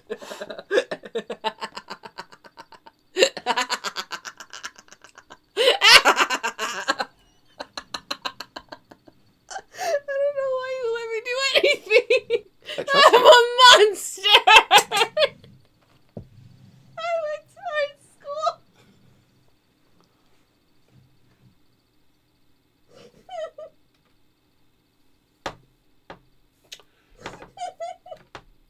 So I find, in a workplace environment, you stay down there, you've cashed out now. that in order to promote positivity, you need to give people an opportunity to feel like they can express themselves. And I feel like I've achieved that with D20 Live. That people can take ownership of their identity. I'm the queen of the giggle cult, the flame queen of the giggle cult. And by encouraging that, I bring in goodness to this world. Welcome to the sick stream, where we're all 12 times sick. Now. You're sick. I'm fine. You have been hacking into that clipboard. I really have been. Non-stop. There's a lot of... sawdust. At least it's straight.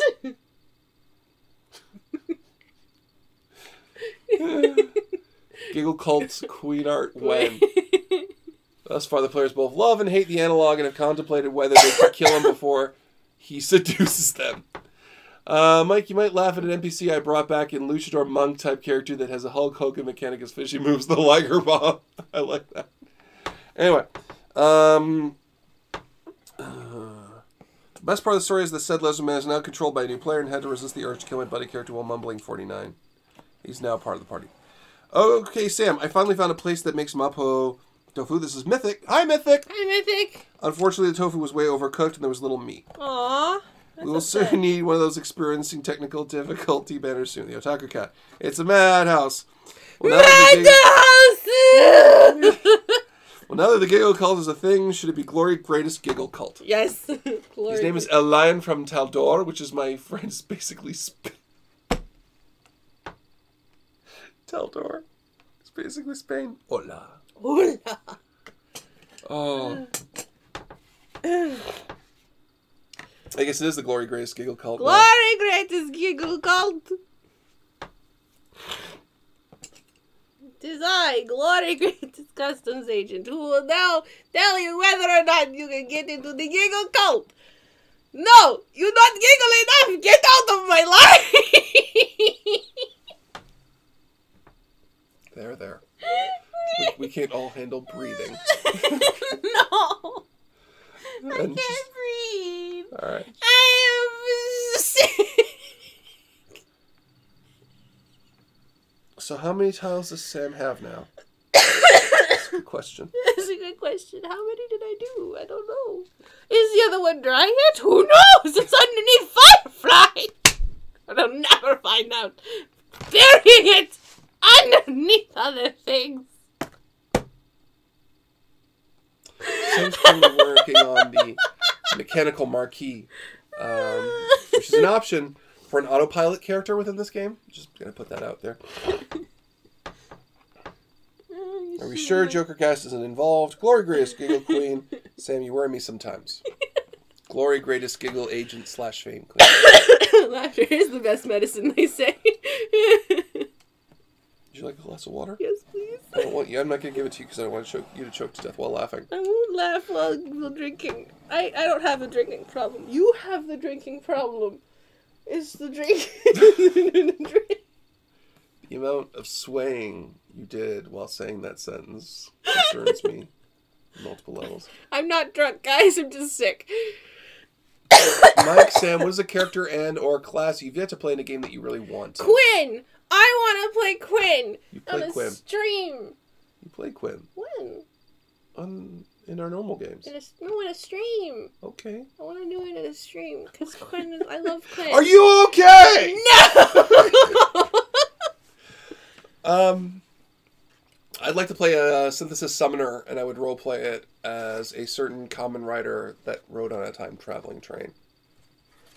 I should explain about who Quinn is, though. You've explained Quinn. Have I explained Quinn? Does anybody... Sam, do you require some sort of assistance? Glory Grace, fill in the blank from general to receptionist to lizard queen. We got the customs agent, the XCOM commander, and now the Giggle Cult leader. It's like Sam is drunk on cold medicine. She hasn't taken any. I haven't taken any, guys. If you guys actually want to see me drunk, yeah, I will take cold medicine and just be like, woo! Decayed imagination. How did you get that wrong? Rob Hagen? But I want to play my Bard Quinn. Sam is famous for the words, I went to art school. Oh, you pull it down. Oh, yeah, there you go. Gecky got it. I wanna play my bard. Because I love Quinn. She is such a good character. I also want to play my rogue. You cut my table. I did not. Yes, you did. No, it didn't. It didn't happen. Nothing happened there. You literally cut into my table. No, I didn't. There's a notch right there where you slashed it. And there's evidence right here on the blade. And you haven't noticed that I haven't switched the camera angle back to what you're doing. You're imagining things. Okay, get up. Now it's tag out. No, hang on. I need to fix this because I did it wrong. Oh, because you cut my fucking table! No! You need to finish this. You need to do it. I can do it. I got this. Anyway. I was there for Expende Warriors. Oh, yeah. Yeah. I can't believe. Yeah, Series tables. He finished, no, at some point stopped a while back because I burned out during a writer-a-thon. How does Lord Nauticus feel about tabletop RPGs? Oh, darling, I love all kinds of role-playing. The fact that you didn't laugh is very depressing. Hang on, No, fuck you! Fuck you! You were fucking giggling at the wind, you tittery little woman. I was concentrating! You giggle at fucking every other fucking thing that happened today. You giggled at the fucking floor. You giggled at moving your hands. Lord Nauticus making a roleplay joke. Oh, no. Concentrate. I wanted this to be perfect!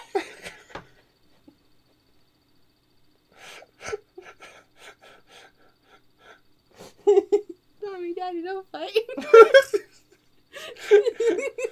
I wonder if Lord Nauticus has his own D&D group on the tree. You see, the thing is, Nauticus would be fascinated by it because it's like, what is it? Tabletop role-playing. And he would immediately think the wrong thing about it, like it'd be some kind of sex roleplay on top of a table.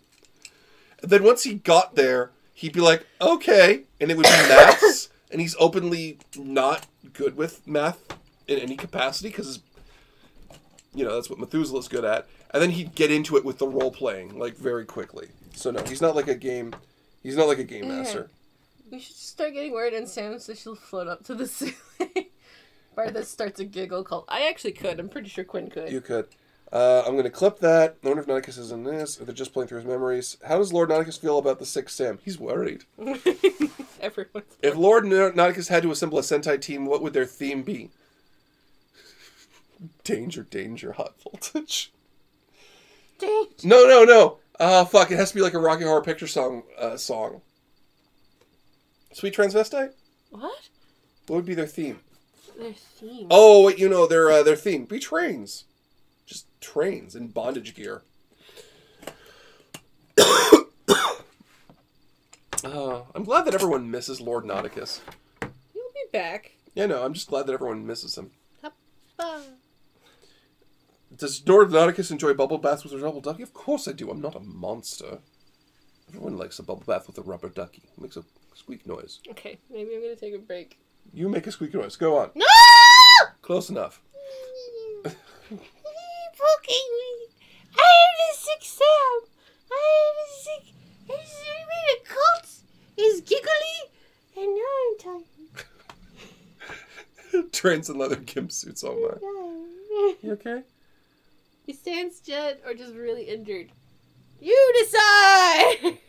Yeah, decide with your Patreon, with your donations. Do you want to go rest on the couch? I'm going to lie down. Okay, I'm going to I start. laugh too hard. Alright, I'm a little lightheaded. Lord Nauticus ever encounter the Glory Grace Customs Agent? Yeah, that literally happened the first time Glory Grace Customs Agent showed up. I know.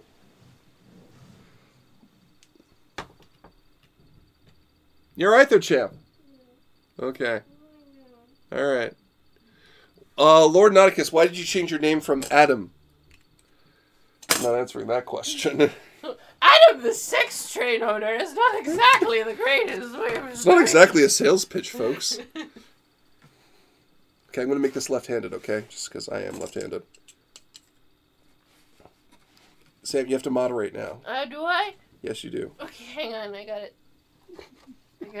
Is Sam okay? I'm legit worrying about her passing out now. She's alright. I'm okay. I am actually a little just lightheaded. Not gonna lie, guys. The glory grade is cum sir agent. Sam has died. Alright, I think I got that pretty good. Okay, that's not too bad. Maybe a little bit too far on that. Huh? Hey, I don't know. I didn't know you were left-handed, Mike. So am I, says Gecky. Yep, left-handed. Always have been.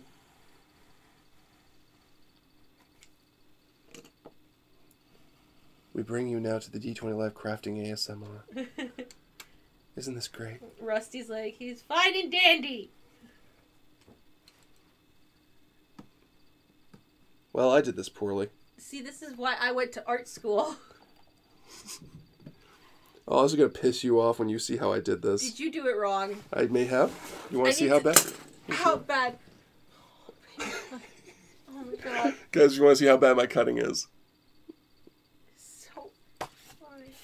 I used to papercraft, too. Is Sam running a fever? I don't know, am I?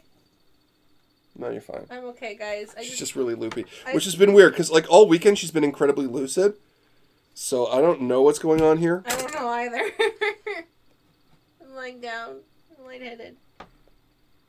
Here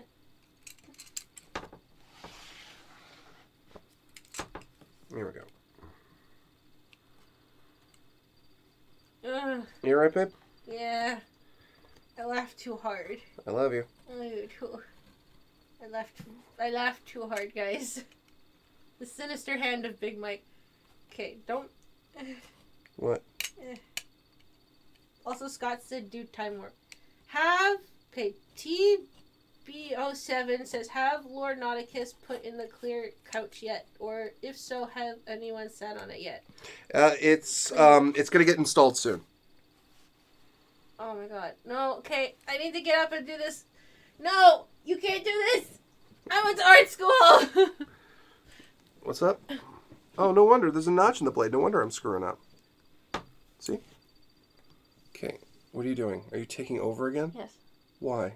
Don't do this. Why? Fix it. Why? What's wrong with it? Just look at it! I did the best I could. I'm gonna fix it! What's wrong with it? I'm gonna fix it. Okay, the knife.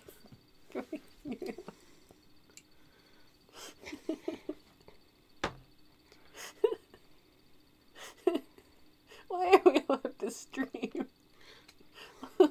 I'll help clean couch. Fine. You want to take over from me? I'll take over. It's okay. How many times has Nauticus has replaced the couch?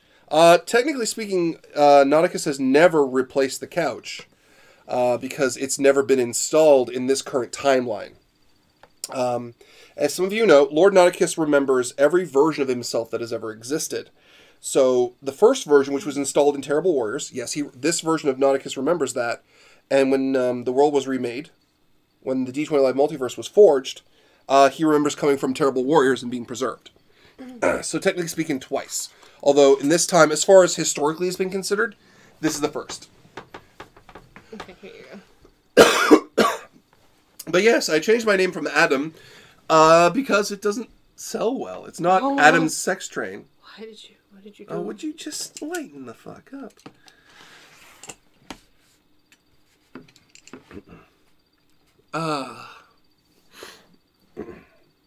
So. I wanted art school. No, future merch. So, Nauticus is medic as fuck. Yeah. Nauticus is like a way more fun version of Vandal Savage. Yeah, basically.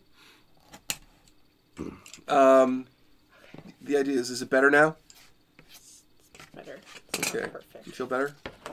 Save the multiverse. Save the clean couch. Save the multiverse. But yeah, the clean couch is going to get installed very soon. Don't worry. Don't worry about that. In fact, the Penetras is actually due for an upgrade. And Sam knows what it is. I do. Hello? Oh, that was Candy Crush Sock. Your Candy Crushes. I thought somebody was messaging me. Yeah. I got excited. Because here's the thing no one's realized, is if Nauticus is as old as he says he is, Lord Nauticus, what are your 3 sizes? Awesome, fantastic, and open for business. Hips. And they don't lie. Ow, I clipped my dongle.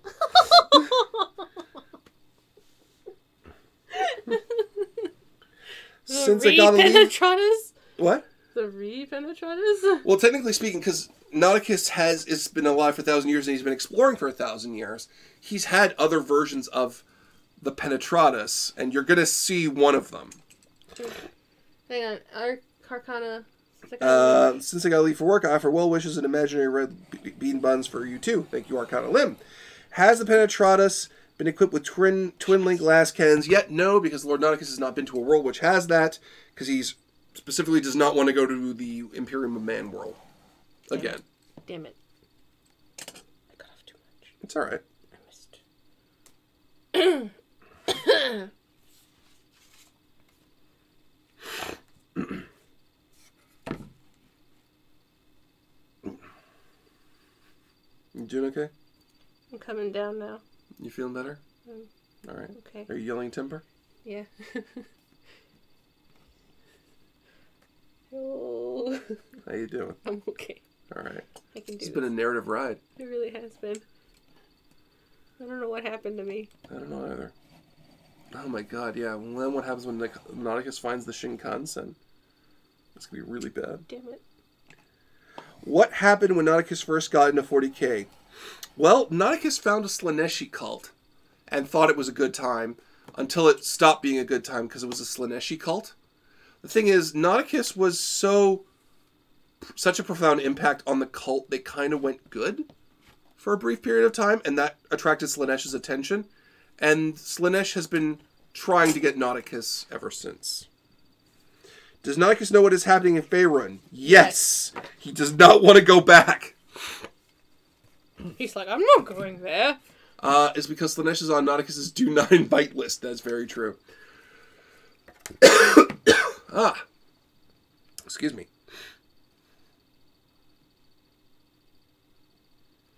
Yeah, some of you might have noticed that Nauticus has been intentionally avoiding conflict for a very long time.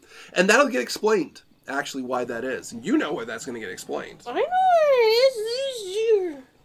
It's the other people. Yeah, it's everyone else. They don't realize just where he's going to turn up. Also, Nauticus' parents. Yeah. Yeah, we figured out who Nauticus' parents are.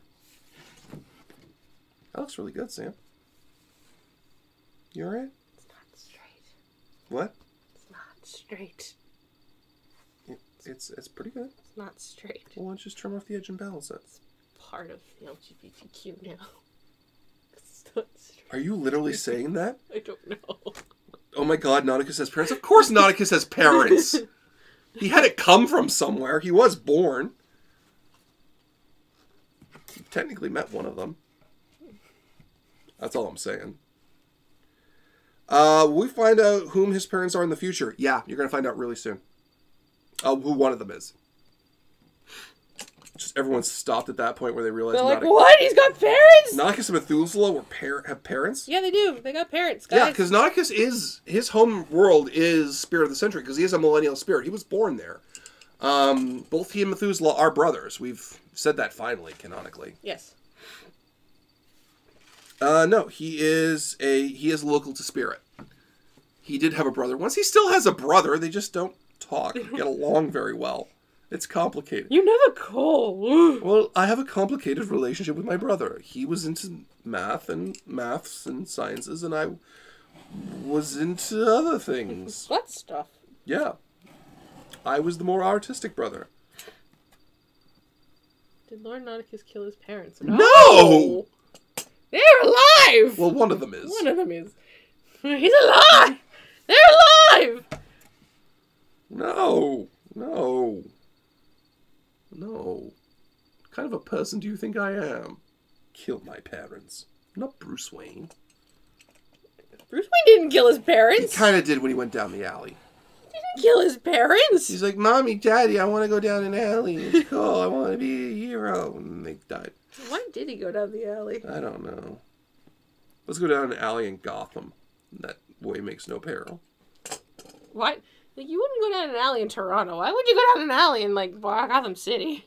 Does the Mathematician remember the Terrible Warriors universe? No, he doesn't. Nobody else remembers the Terrible Warriors. Just Nauticus does. Nauticus did spend time with the Slaaneshi cult. Welcome back, Dark Summer's Win. This has been a weird craft stream. It really has been. I don't know what happened. You realize we're only halfway through it, right? I know. I don't know what happened. I'm Cree. Cree? Cree. You didn't even say Cray, you're Cree. Cree. That didn't work. It didn't work? It still didn't work. Yeah. So what I'm hearing, hey, let's cut through this. Allie, it's quicker. See, it was Thomas, not Bruce. Have you heard about the one comic where they reveal that they actually chose to go down the alley so that Bruce would turn into Batman? Why? Because apparently what happened was, in some of the Superman comics, Clark has a computer that sees the future. As a kid, right? As Superboy. So he knew his destiny was to be Superman. Mm-hmm. So he shows his paw this, right? And Jonathan Kent, being a decent human being, says, well, I'm not going to let two people get murdered, right? So he goes to meet Thomas Wayne, tells him this is going to happen, proves it to him, and Thomas and Martha decide to die. Like, please tell me Skeletor is not his dad. Not telling. So how's Fussy Britches? Fussy Britches is currently suffering a bit of a depressive episode, but she'll be back. Did anybody see Shazam? No, I still haven't seen Captain Marvel yet. We're going soon. Yeah, it was John Byrne's Batman Superman Generations. This is a weird comic, but it was interesting. Have you seen that comic? No. The entire idea is what would happen if the DC universe just aged normally. Oh my god, it is! Ah! Can Fussy still talk? Yes. Yes, which is a question because she shouldn't be able to. But somehow she can. Shazam was amazing. Cool. We still have to see Aquaman, too. In my eyes. You okay? You having a hard time there, champ? Maybe. Maybe I shouldn't do this right where my arm is going to be, where there's a vital artery. She's learning, folks. It's the fucking game is on. Funnily enough, there are two Captain Marvels out. Only one of them is good. I don't know. I've heard Marvel is actually good from some people. I've heard other people argue it's too social SJW-y. I don't know if that's true. I have to see it for myself. Because the problem is, yeah, it's also in canon with the Batman Captain America comic, too. Aquaman's pretty good. A little cluttered with plot points, but it works. Okay, Captain Marvel is okay, not groundbreaking. Okay. Well. Yeah. I went to art school. You having an okay time there, babe? I went to art school. Yes, we know. I can make a The whole straight fucking line. chat knows you went to art school. I went to art school! Yeah, cackle more while you're holding that knife. You're quickly becoming the chat standout favorite for dialogue. You know that, Don't right? know why. Maybe it's because you keep losing your fucking mind and they find it funny. I don't understand. This is why you gave me made, I'm pretty sure. Yeah, that was one of the reasons. They're like, oh, let's just have Sam say random shit for an hour. I didn't really think Captain Marvel was too SJW, but there were some parts where I couldn't help roll my eyes, but it was pretty much fun. Okay, cool. You know, the only reason I didn't go see it was because, right away, was because I was kind of Marvel movied out. We went to go see Battle Angel Alita. If I you said look it hard, right? Yeah, Battle Angel Alita, yeah. Yeah. If you look hard enough, yes, Captain Marvel. Give me a bit SGW. Why is this dark? I don't know. Stop being dark. We need to just see you. Switch. Okay. If you look hard enough, yes, Captain Marvel can be a bit SJW, but it's not overly so. Also, I'm broke. Okay, fair enough. And apparently it's not vital to Endgame, despite the fact that's where Captain Marvel gets introduced. Yeah, no. Well, because the problem is there's no good discussion about how much the problem is anytime a female character is not well developed, it's called an SJW character, which isn't a fair label, I find. And you're welcome to disagree with me on this, Sam. You know? You in there? Yes, sorry, I was cutting. Anyway, this is my impression, okay? I was waiting for you to finish. Whenever a female character doesn't resonate well or is kind of ill-defined with characteristics, they kind of get the SJW label. Which isn't a fair label, I feel. Okay, I have a counter argument for that. What's that? Rey from Star Wars.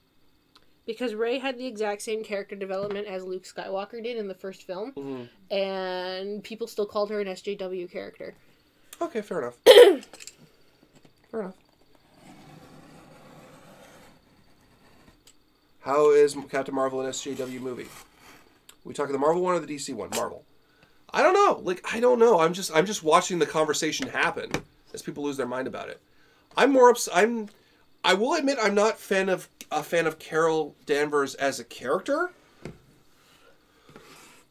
based on how she is in the comics, because she makes a lot of mistakes. And I like Monica Rambeau a lot better as Captain Marvel. Wait, is Shazam also Captain Marvel? Yes. Technically, Shazam is the first superhero to be named Captain Marvel. Do you want me to explain this? No, because I feel like you've already explained this to me, and I just forgot. Well, it's easy to explain. So, all right. Back in the day, there was a comic company called Timely Comics, mm-hmm. and they basically made their own Superman clone. But they said, "Wouldn't it be fun if a kid could be Superman?" And they made him, and they called him Captain Marvel. Okay. Shortly after that, Marvel Comics called themselves Marvel Comics. Right. And they said, well, we should have our own Captain Marvel because the original Captain Marvel isn't selling all that great and really isn't making an appearance. And that was Marvel, the first Captain Marvel. Okay. I think it's being played by Jude Law in the movies. Okay.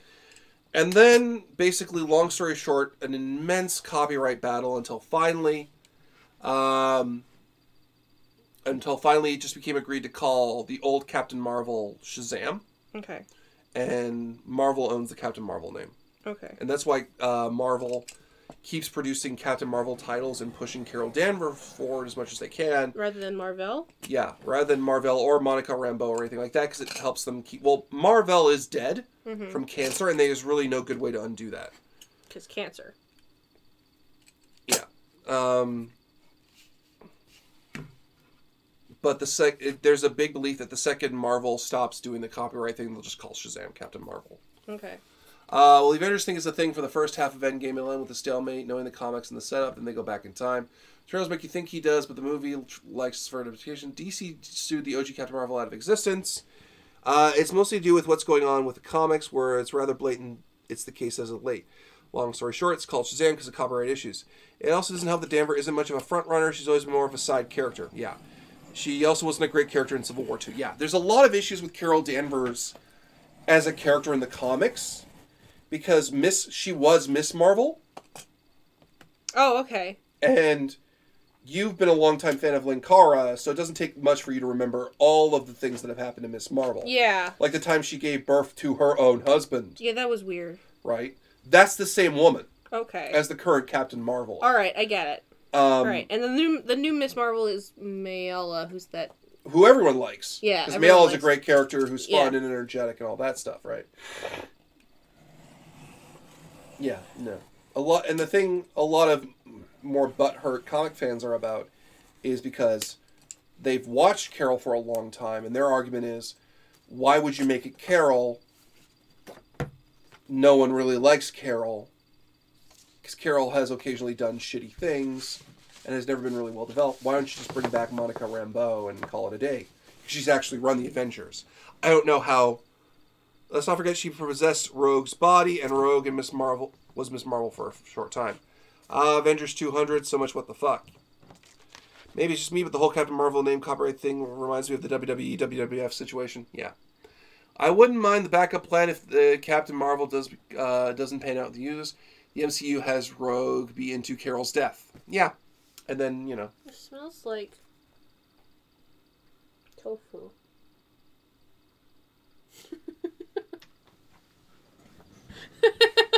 I give up. Why?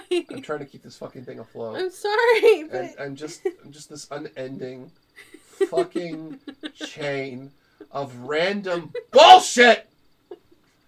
Unending for the last fucking 2 hours and 49 minutes of my life. It does smell like tofu. The fuck is it smell like?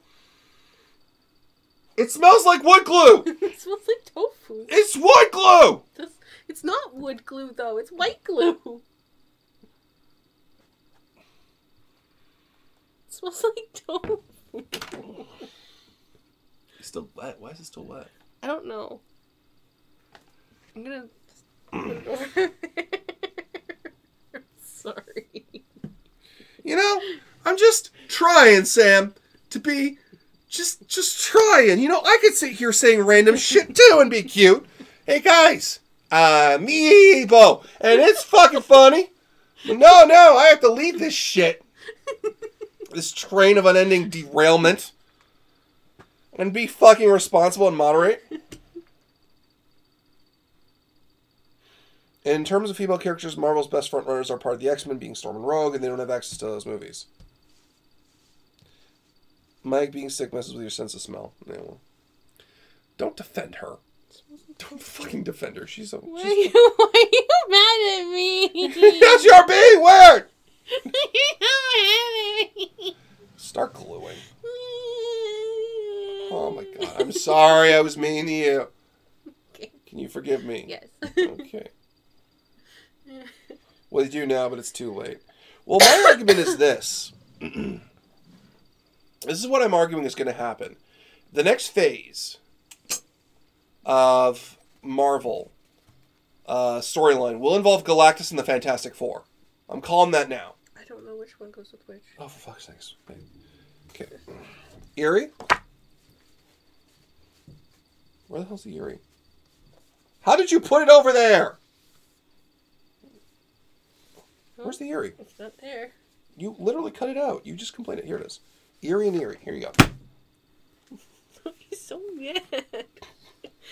Why are you so mad? Such a dizzy woman, you know that?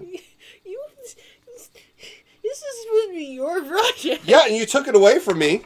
Maybe I'm slightly pissed. You ever thought of that?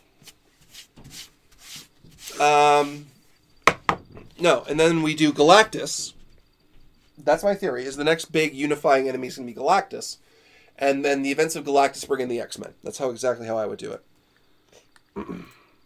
Everyone's just like, what the fuck is going on? They could just do She-Hulk because she's a great character and I like that as a lawyer. She could. They could. That'd be a great character. I do hope they make the Prober Galactus and not the weird shit they made in the second Fantastic Four movie. Yeah. I kind of just want Marvel to take a break from the movies. They are oversaturating the market and it's really showing. Yeah, it is. But maybe we'll get a Dr. Doom as the next big bad. No, I'm calling Galactus. Why? Because you saw the Guardians in the Watchers in Guardians of the Galaxy 2. They're building up to that. I can't think of a famous female character from Marvel. It isn't a part of the X-Men and it is as powerful as 4.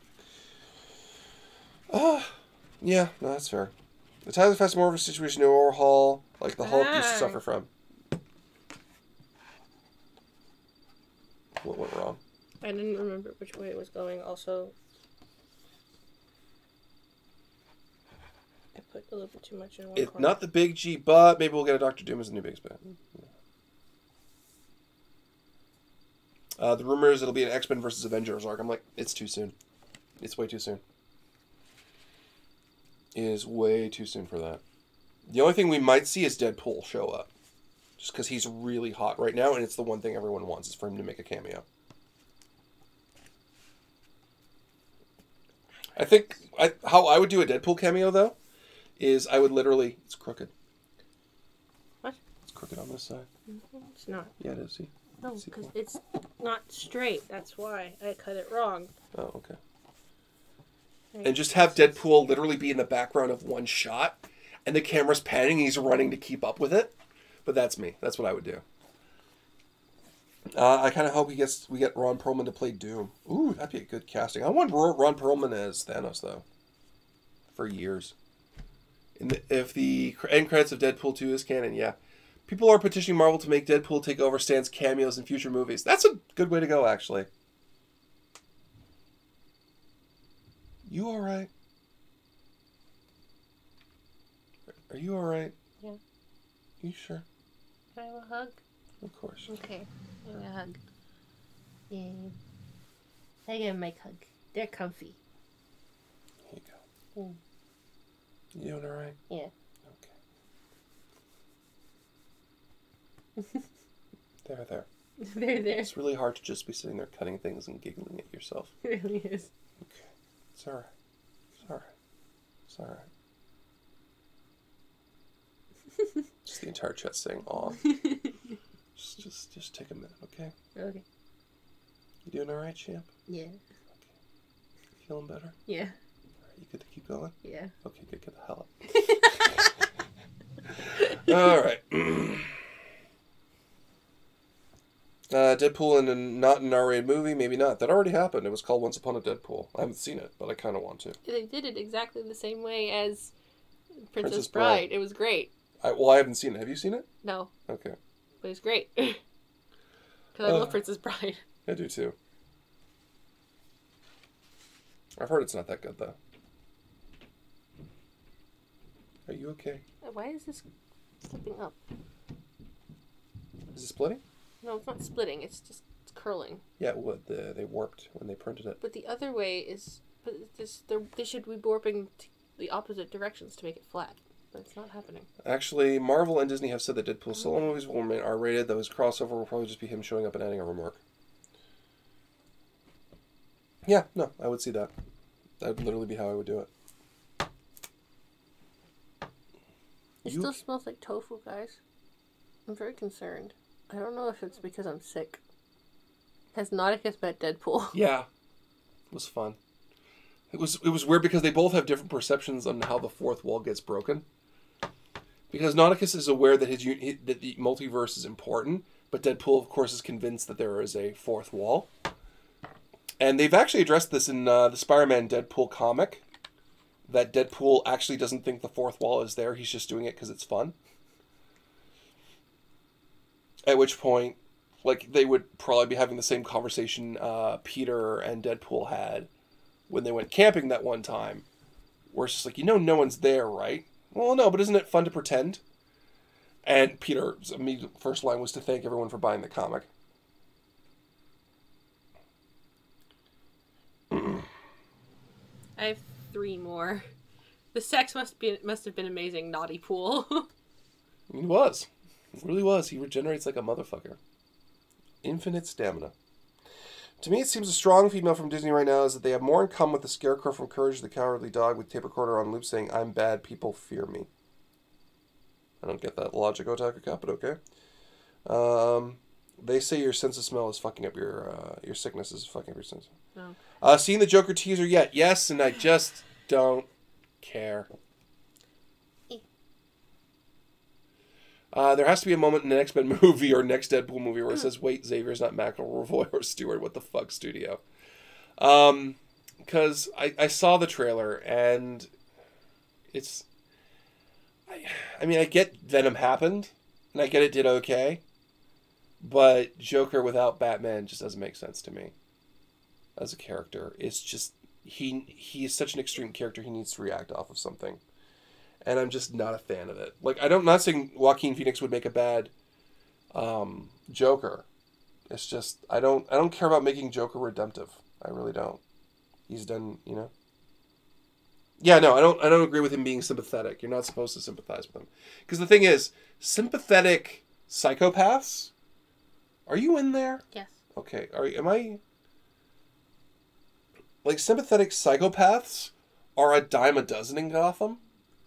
But Joker is the exception for a reason, and you're not supposed to know what that reason is. And my argument has always been, it's Joker's a sane man pretending he's crazy. He's acting like a stereotypical crazy person, so everyone just gives him a mulligan on certain things. But he knows exactly what he's doing.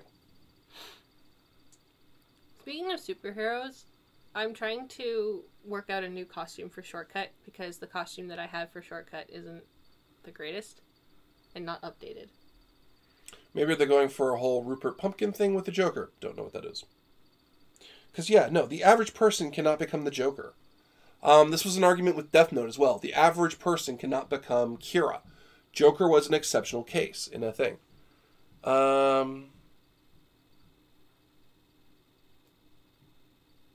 Yeah. In terms of the trailer, it's not bad. I see Scorsese's influence with Taxi Driver vibes, with Hamill's dialogue, Caesar's makeup, a bit of Jack's laugh and Ledger's style. Yeah, but it's just... I don't want a redemptive Joker. I don't care. Like, it made sense for Venom, but... I got really maudlin. Sam, why am I being so serious? I realized I just made a Joker quote when we've been discussing Joker. Do you want ice cream? Or we're going to literally eat ice cream on stream. We could do that. That's insane. That's insane. Have you ever played Into the Dog Zone? Have not.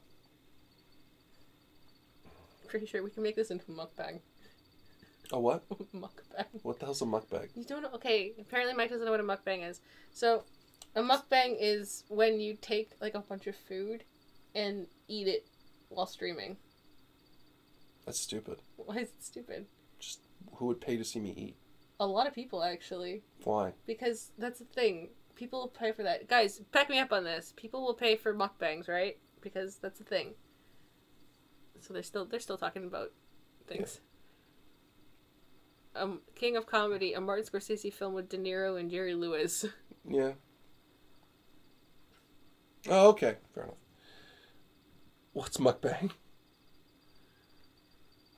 All it takes is one bad day. It's more than one bad day to become as crazy as a Joker. You have to be a lot more unlayers. It's really, really dumb. They're calling it dumb. But it's a thing that people can do. Yeah. That's like, okay, no. It's the same thing as the guys who show themselves streaming and they put up their address online. That is a bad idea, though. Sorry, sleeping. They stream themselves sleeping and they put their address up online. That is a bad idea. And they just keep getting tased. You know, there are fans. There are people who want, like, content that actually is complex. Yeah, it's very popular in Korea. We're not Korean. We're Canadian. We're going to eat maple syrup slowly. We could get Vanessa because she can speak Korean. We're not getting... No. If we could do it. She's not a member of the team, so don't pull in people who are other people's SOs into this. It's very popular in Korea. Anyway, despite Affleck patching the horse, he's on contract for Justice League 2. That'll be funny. Many people can do dumb things, doesn't mean you should do them. So his greatest joke is that everyone believing he's crazy. Yeah, that's my honest belief, Otaku Cat. Because it makes sense. Everything he's doing... Here's the thing. Joker doesn't act like a real person with a mental problem. You know? Because if you look at textbook definitions, psychopaths, sociopaths, and all of that, maybe he's a sociopath. But they don't act that way. Joker always acts like the public perception of insanity. That's my guess. That's always been my fan theory. Mike, those sleeping guys got lucky. One of them could have had a pencil shoved up his goal. Damn it. Geki, why? So he's super sane. Not necessarily super sane. He's just... He knows what he is. Isn't Justice League 2 dead? It's probably production-wise dead, but it just exists in, like, contract law. So, is that dry, or now we're moving on to the next one? I have 3 more to cut, but that should be dry enough, I think. So next up is the Eerie Dynasties. Wow, that's still really wet, though. I'm going to put that over here, okay? Did you want to lighten it up on the glue a bit? Maybe even it out, or what? I was trying to even it out, that's why. Okay.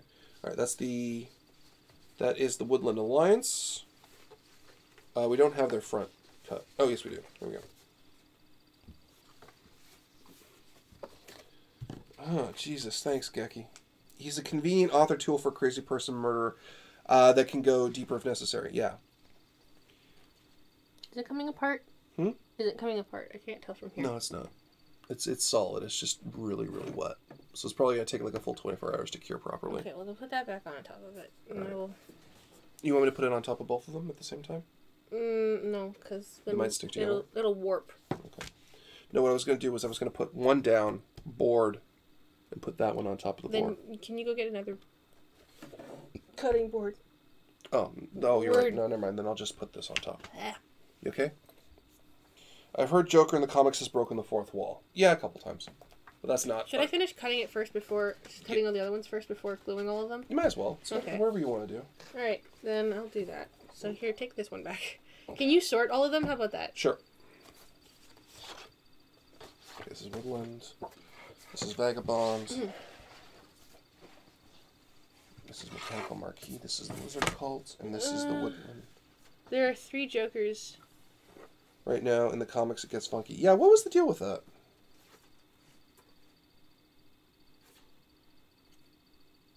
What the fuck is the difference between these? Okay, that's the same. That's the same. That's the same. That's the same. Hiya! Miss Piggy. Okay, they look exactly the same. I don't know why there was 2 setup cards for this, but... You can flip it over, because I'm still cutting. You can flip it over. Flip. Oh. Why would you flip? I'm flipping. Flipped. Yeah, DC Comics are starting to go downhill. I thought they were doing really good with the whole Rebirth storyline. Although I've been hearing complaints now because I heard DC Rebirth was doing really well. Is there any difference between these? No.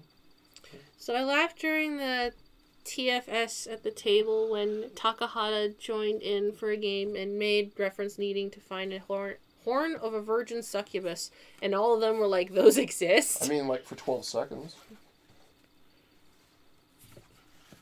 Very, very briefly.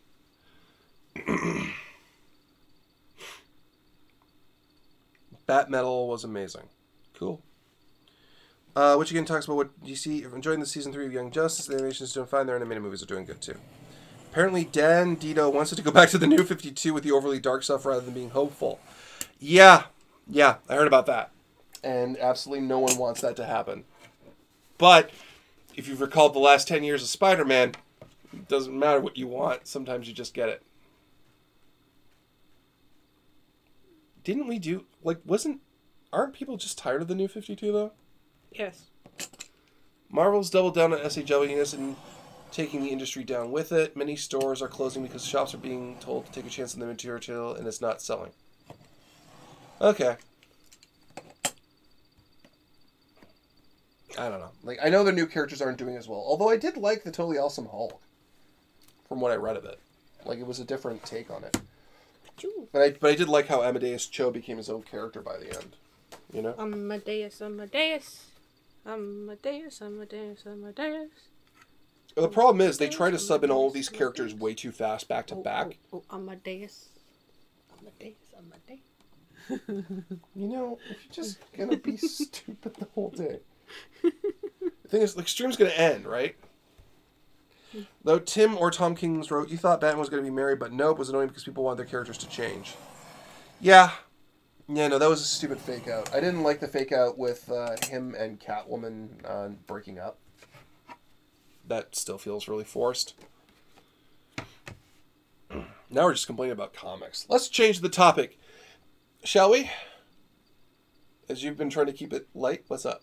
Oh, God. Oh, this is going to be magical. Watch this. What is it? No, I'll switch the camera angle. I need it. I had to sneeze. And I couldn't sneeze. So I held you for support. Thought you were going to say something. What? Back to fucking cutting. Later topics. Let's see. See, we've been watching. I've been playing Super Robot Wars, and that's been fun. Okay, fuck it. I'm changing the topic. Giant robots. It's about time it's something I can fucking get lively about, huh? Huh? Okay. I'm playing Super fucking Robot Wars. Finally! 17 years, guys. 17 years. Where are the games? They're over there. 17 years I've been trying to get... What did you do to my fucking board? What did you fucking do? There is nothing but sawdust. Mike, have you ever done VR? Never successfully. I miss our Super Robot Wars sessions, Big Mike. I know.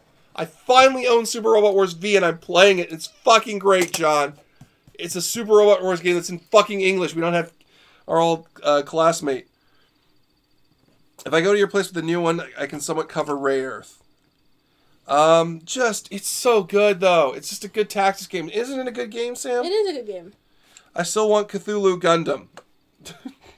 Okay.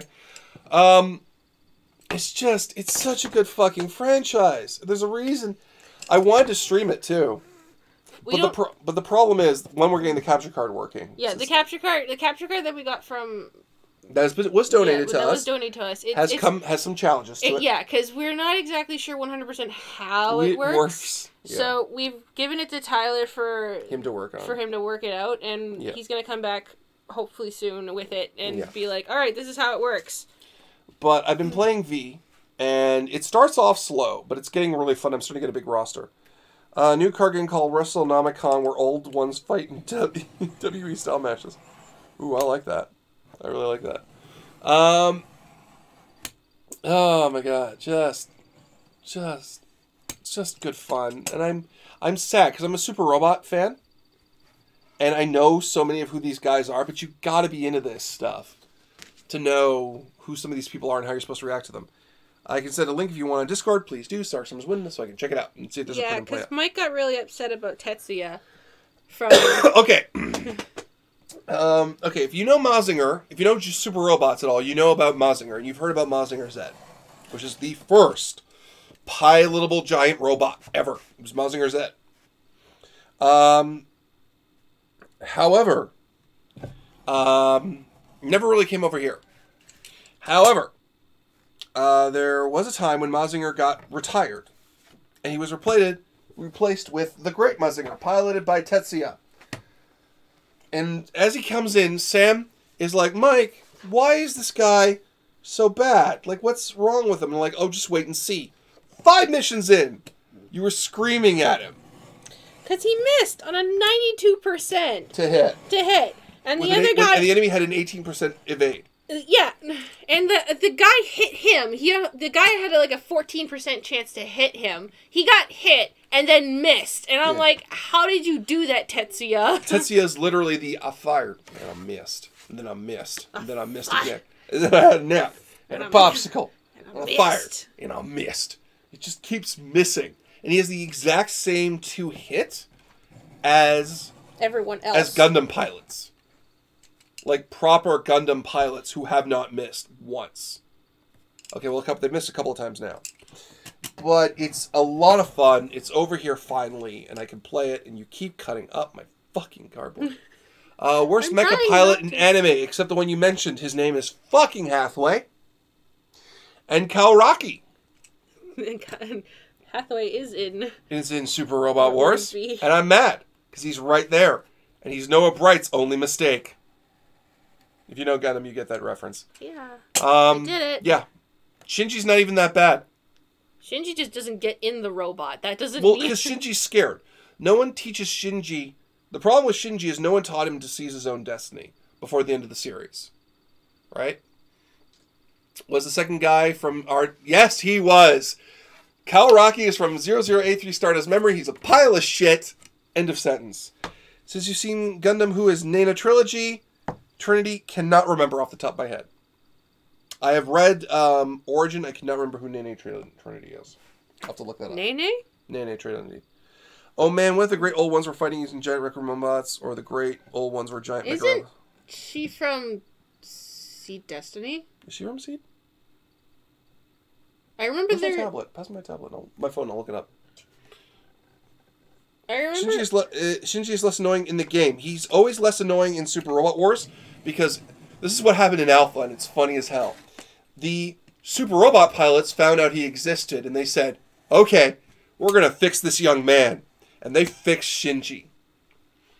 In the Dojinshi for Super Robot Wars, they asked him, Shinji, what are you most afraid of? And he said it was his father. They locked him in a room with all of the mascots and pasted... Nene Trinity is from 00. Okay. Oh, Nene, she's okay. Oh my god, I watched 00. Why did I not remember Nene Trinity? It's alright if you like 0083. It's a perfectly good series. I just hate Kaoraki. Did it. We done? Yes. Cool, we can start sticking again. You can glue. How about I can glue? I'm going to glue? You're going to glue. Because I dab lightly. Okay, I got it. Just let it go. Let it go. Jesus Christ, babe. Okay. I shouldn't be in charge of things. You're alright, you're doing good. Why am I in charge of things?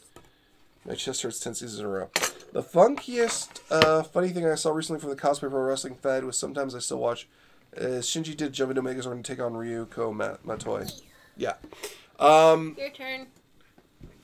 My turn to stick things? Yeah. Alright, are you going to talk to the chat now? I'll talk to chat. Okay. Get your ass up. I'm waiting for you to move. I'm going to move. You're going to have to pass me stuff, though, okay? Fine. Alright. How did you get glue on my fucking table? That's not... That is glue. It's dried glue, and it came off of the thing. Okay.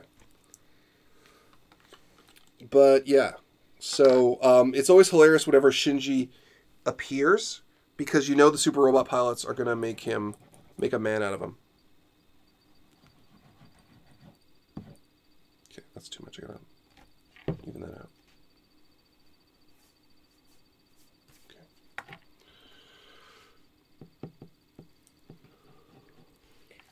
There was a cosplay pro wrestling panel at my local convention. Yeah, what happens at Anime North, too?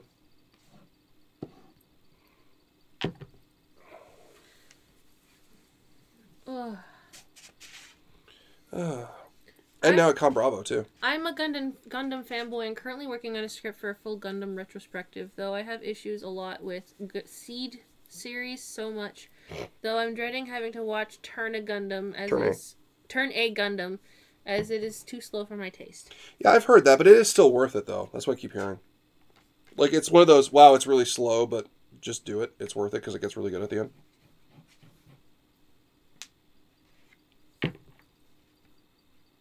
Okay.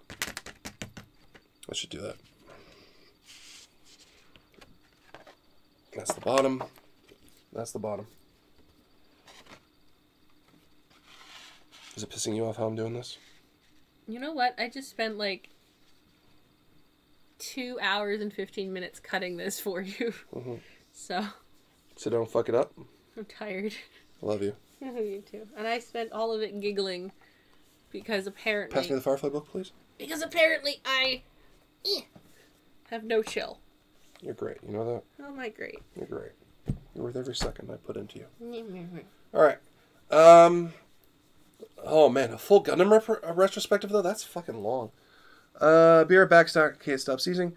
Look at the most annoying thing that Gundam Wing was, how confusing the plot was, and how many times people just changed sides, and how weird the political portion of the show gets. Yeah, but I loved it. It was so melodramatic, and I loved it. I'm just letting this, my hands clean off. Wow! What do you... Hello? So I can see. I like Seed Season 1. I was like, there can't be that many series of Gundam. I regret nothing. Yeah, there are. There's always more Gundam. Always. Always more Gundam. I'm curious what the hell's going to replace Iron Blood Orphans. Although I think it's like currently Thunderbolt now. And the MS Origin stuff. Wing was funky. I was in university when seeing it and taking political science as my major, so it was kind of surreal seeing Wing. You know, I was in high school when Wing came out, so it was my first Gundam. And I wrote the whole retrospective in chronological order. I have not seen a full Gundam show yet because I apparently have a curse in which if I watch a Gundam show on TV, I will only get the recap episodes. I love how our viewer count isn't going down, but people are talking less. Oh no, we lost a lot on YouTube. Not a lot, only 4. No, we're up to 15. We were? Yeah. Oh, I didn't know. To be fair, we haven't been talking a lot. The giggle cult has now like kind of died down. Subdued itself. I loved Iron Blood Orphans. I hate how Iron Blood Orphans ended. Sam tried G Gundam on Crunchyroll. Mike actually has all of G Gundam, so I've been watching it. Yeah. Slowly, because there's only so much you can watch of G Gundam at a time. And scream at the racism. Yeah. It gets really racist. It's really racist. Did you want the next one, or did you... Well, I'm just letting this dry, right? Oh, okay. So. Well, the next one isn't the lizard cult, it's the one with the vagabonds, but okay. Well, I've put... You have them all... I'm stacking them.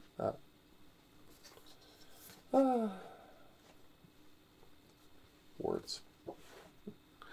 How do people do it? How do people stream like every fucking day and still have things to talk about? Does this one have to be like this? Yeah, it's literally just 2 different sides of the same. Oh, I see, said the blind man as he pissed into the wind.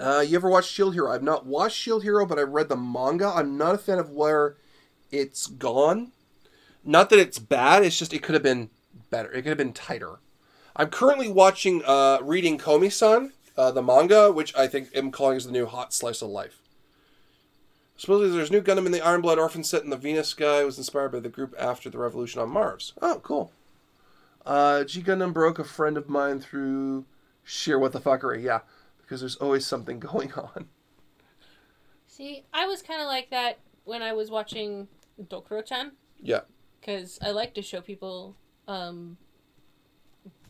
bludgeoning angel Dokuro-chan. Yeah. Because it is... The first episode is really all you need to watch about Dokuro-chan, and then you get the whole thing. Mm-hmm. Because Dokuro-chan is... It's about a guy who has an angel who's living with him because... And she beats him, with a bat with spikes on it, which she calls Excaliblog. And the reason why she does this is because she's trying to convert him from being a scientist, because in the future, his future self creates, by accident, the potion of eternal life, but it turns all women and freezes their bodies at the age of 10. Okay. So, in order to stop this, there's another angel that's trying to kill him, and then there's Dokuro-chan who's trying to just convert him by beating him to death and resurrecting him every single time. Actually, Dark Simsman was talking about isekai and how it wasn't his favorite genre. Fun fact, the women-led isekai stories are way better. There's really... there's one where this woman isekais into as the evil female of a visual novel. So she's going to seduce the big bad and save him from turning into the evil overlord when she dies. Because that's the only way to stop herself from dying, and it's incredibly sweet, and I really like it. The other reason I know of that show is that she's an assist in Dengeki Bunko Fighting Climax, and my girlfriend tried to make me watch it, and I wasn't having any of it. Yeah. Yeah, they are. To be fair, we found another show that's basically Dokuro-chan, but it's a slice of life anime, and I was so upset that I found out about this. I was just like, why? Because it's just Dokuro-chan. It's Aho Girl. Yeah. Aho Girl is, like, awful, and I hate her the worst. so much. You're supposed to hate her, though. But she's, like, the worst person. We're still getting warping with the glue no matter what, but it's, you know, I'm just going to flip this over so I can press it differently. But you're supposed to hate the Aho Girl, that's the problem. I know, but it's just, like, she's awful, and I hate her. And I like everybody else in that show. Everyone else kicks her ass. That's the thing. What is up with the stuff inside my phone? I don't know. The one that I got for Isekai is reincarnated into a slime. Yeah.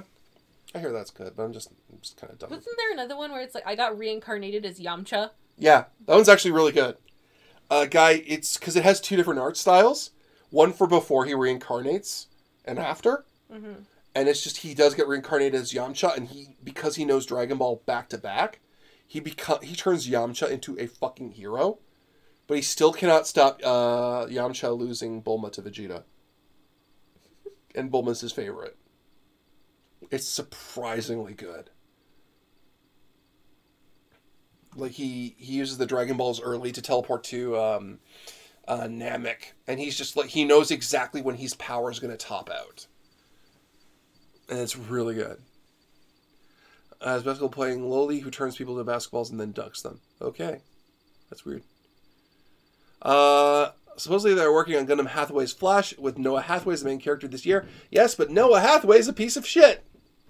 And nothing you can say can make me change my mind about that. I have not been able to get into standard slice of life. I need to be mixed into another genre to hold my interest. I would normally agree with you, except Azumanga Daioh, Yotsubato were both my favorite slice of lives. I should start buying Yotsubato. Mostly because you want me to own it too. And I'm currently liking Komi-chan a lot. Komi-san. I'm doing my spring anime screenings with a bunch of coming this week. It's not last season that was very, very good, but there's still good shows coming. Why is he a piece of crap? Noah Hathaway decided to fall in love with one woman. Quest. Quest was an even bigger piece of shit. Imagine... Oh, Sam, what's a good analogy for Quest in characters? Imagine Jaime Lannister as a woman who says, well, if Amuro Ray, the hero of all of Gundam, won't sleep with me, I'll sleep with his arch rival Char and join his side. And Char said, well, she is a new type, and you can always use new types. Hathaway decides, I still love her. And when she gets shot down by accident, he kills the woman who did it, who happens to be Amuro's girlfriend, and he gets away with it. It's fucking garbage, man. Noah Bright, the man who fucking made Gundam pilots through slapping, somehow his seed went wrong and produced the worthless piece of shit that is Hathaway. Period. End of sentence. Fucking hate Hathaway. And now he tries to spin himself as being a good guy. Fuck Hathaway. I said it. Shinji Ikari never killed one of his friends. Because they did something he didn't like. Sorry, I'm just gluing right now. So, you want to switch the camera and go back? So, where's the chat? Mike, that was brutal. It's true. Defrag is an amazing slice of life comedy. Okay. Hey, Mike, I have a question for you. Have you run net running in Cyberpunk 2020 yet? And have you run it well? And if yes, how do you do it? I wanted to do it for a full Netrunner party, but just treat it like VR troopers. I have not yet, because I haven't had a chance to do Cyberpunk 2020 yet. I want to do it with my friends before I do it, because I want to do Cyberpunk 2020, but be, like, very tongue-in-cheek about it. Because we already have a semi-serious Shadowrun game, so I kind of want to hype up the whole, we're in the neon world. It's in the digital rain, chummers, and we are slicers on the edge of extinction in life and all that shit, right? You didn't do this bottom part correctly. Well, then you can fix it. I'm kidding. I'll do it. I will fix it. That's why it's the top part, too. I know. That's why I'm doing the top corners now. Because I'm trying to even out the glue so it sticks better. But you missed that part, too. I'm working on it. I'm doing the best I can. If I had a glue brush, I could do this a lot more consistently. There. Is that better? Yes. Okay. I'm just going to even this out a bit, okay? Yeah. Gundam Thunderbolt was weird for me. Yeah? It says Shadowcrown. Okay. I haven't seen it. I've heard it's good, though. Hang on. Is this the bottom? Alright, that's the bottom of that. And that is... Where's the top to that card? There you go. Do I have it the right way? Yes. Okay, cool. Thank you.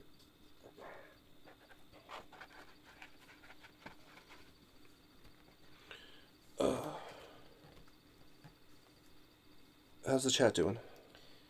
As I... Okay, hang on. Did anyone finish... Yeah, open. Show it. Did anyone finish Gundam Try? I tapped out after Janai strangled the new girl to death just to force her Digimon to go berserk. Fuck that, try hard. Oh, yeah, Digimon Try. Is that what happened? Is that why everyone dropped out of it? Apparently. Jesus. We didn't get through the first episode. No, we didn't. We got bored. We did. We're like, where is everyone? Why isn't this fun? It's... Okay. Just gonna take a bit of glue on my finger and put it in the corner.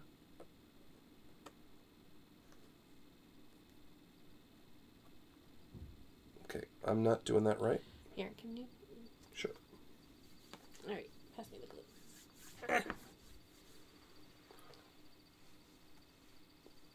I tapped out after this... Wait, Jedi strangled a Digimon? Jesus. What the hell? Jedi was a good guy, though.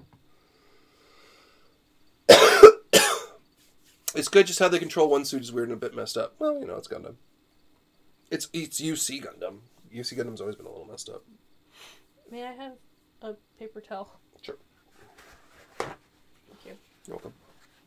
Also, Joe hesitating to save the world is fucking stupid. Gonamon almost fucking died because of his I want a normal life bullshit. Wasn't Joe reliable? Wasn't that his thing? You're gonna want to squish this. Okay, here. I'm just gonna do this, okay? No, just... Oh, just use that? Like this? Yeah. Okay. Oh my god. Like, why? This is the thing I complain about, right? I only did the one side for now. That's fine. Like, this is the thing, shit I complain about when people say, we're going to make a more mature storyline. You're not making it more mature. You're making it more edgy. There's a difference. You don't lift it up. You have to keep it pressed down. That's why I had to move it around because it wasn't even on the ground. Like, there's a difference between mature and edgy. Mature is dealing with things properly. Like, okay, if I was going to do a mature Nauticus story, right? Mm-hmm. If I said to someone, make your version of mature Nauticus story, it would be, oh, Nauticus is some kind of weird They would take the spirit of Nauticus and make him this weird kind of... He didn't strangle a Digimon. He strangled a Digidestined. That's even worse. That's just as bad.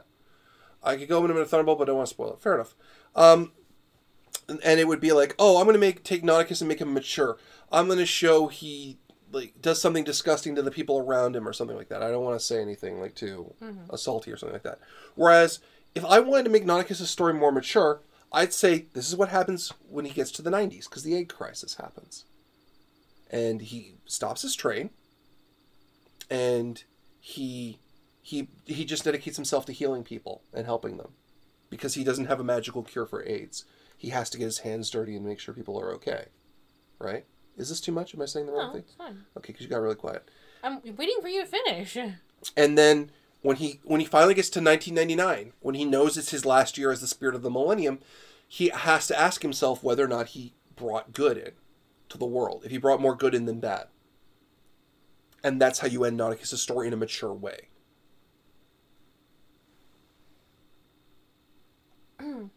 Wow, I made it in at just the right time. Have looked at Pugmire, where you play dogs and cats. I have.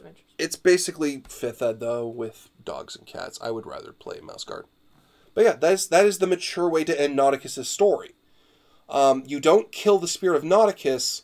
You put him in an adult context. And you make him question... You give him a question that he doesn't necessarily know the answer to. And he rides off into the future, not knowing whether or not the new millennium is going to be okay without him. Or questioning whether or not he does. We've also figured out why 2018 and 2019 have been really shitty. It's because the new spirit of the century is only 19 years old. Yeah, the new spirit of the millennium. He's just a kid. He doesn't know what he's doing yet. He doesn't know what he's doing yet.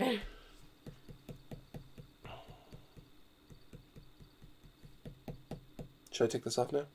No. Okay. Well, it's all kind of adhering to itself. Is it? A little bit. Can you lift it up then? Oh, okay. It's getting stuck to the table, but I can fix that. Here. Yeah, I was gonna say paper towel. Just gonna wipe off the excess. Just gonna move that up a bit, and then we're gonna press it. Okay. So, does the Hellraiser puzzle exist in Deathwatch created by Slanesh? A variant of it does, not the true one. What are we crafting today? Well, we're crafting print and play board gaming set for Root, and we're doing the faction placards for that. Let's put that right there. If you have been paying attention to the board game world, Root is one of those board games who, through sheer artwork, has been getting the hearts and minds of everybody.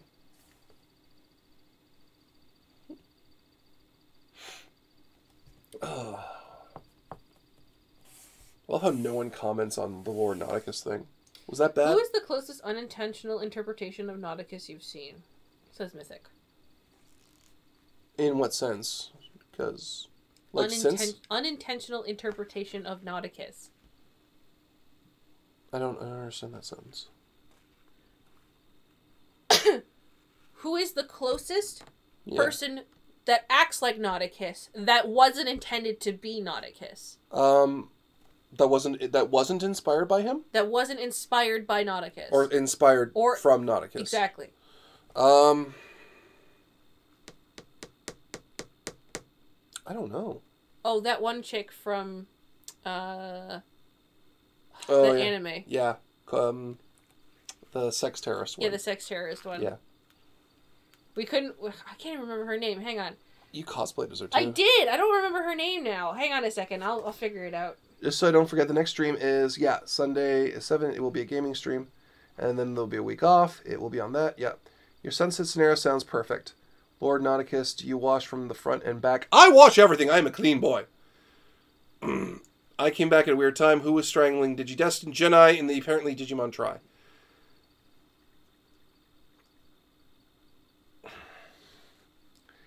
The chick from Shimonetta.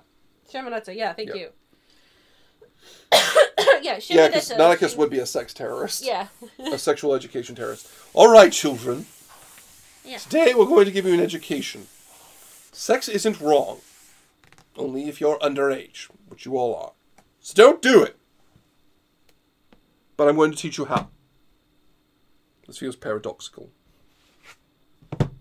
Oh, that came out really well. This time. Yeah. Okay, so what do you think? Did I do it right? Yeah, that one's fine. Yeah, I got a little bit of a gap there, but it's okay. Where? Oh, right there? That's okay. That's okay? That's not bad. That's not as bad as this one. Yeah, well, this one's getting fixed. Yeah, you want to get that one? Yeah. Okay. The chick from Shibnat, yeah. No one's saying anything. Oh, yeah, okay. Do you want me to get that for you? I got it. All right.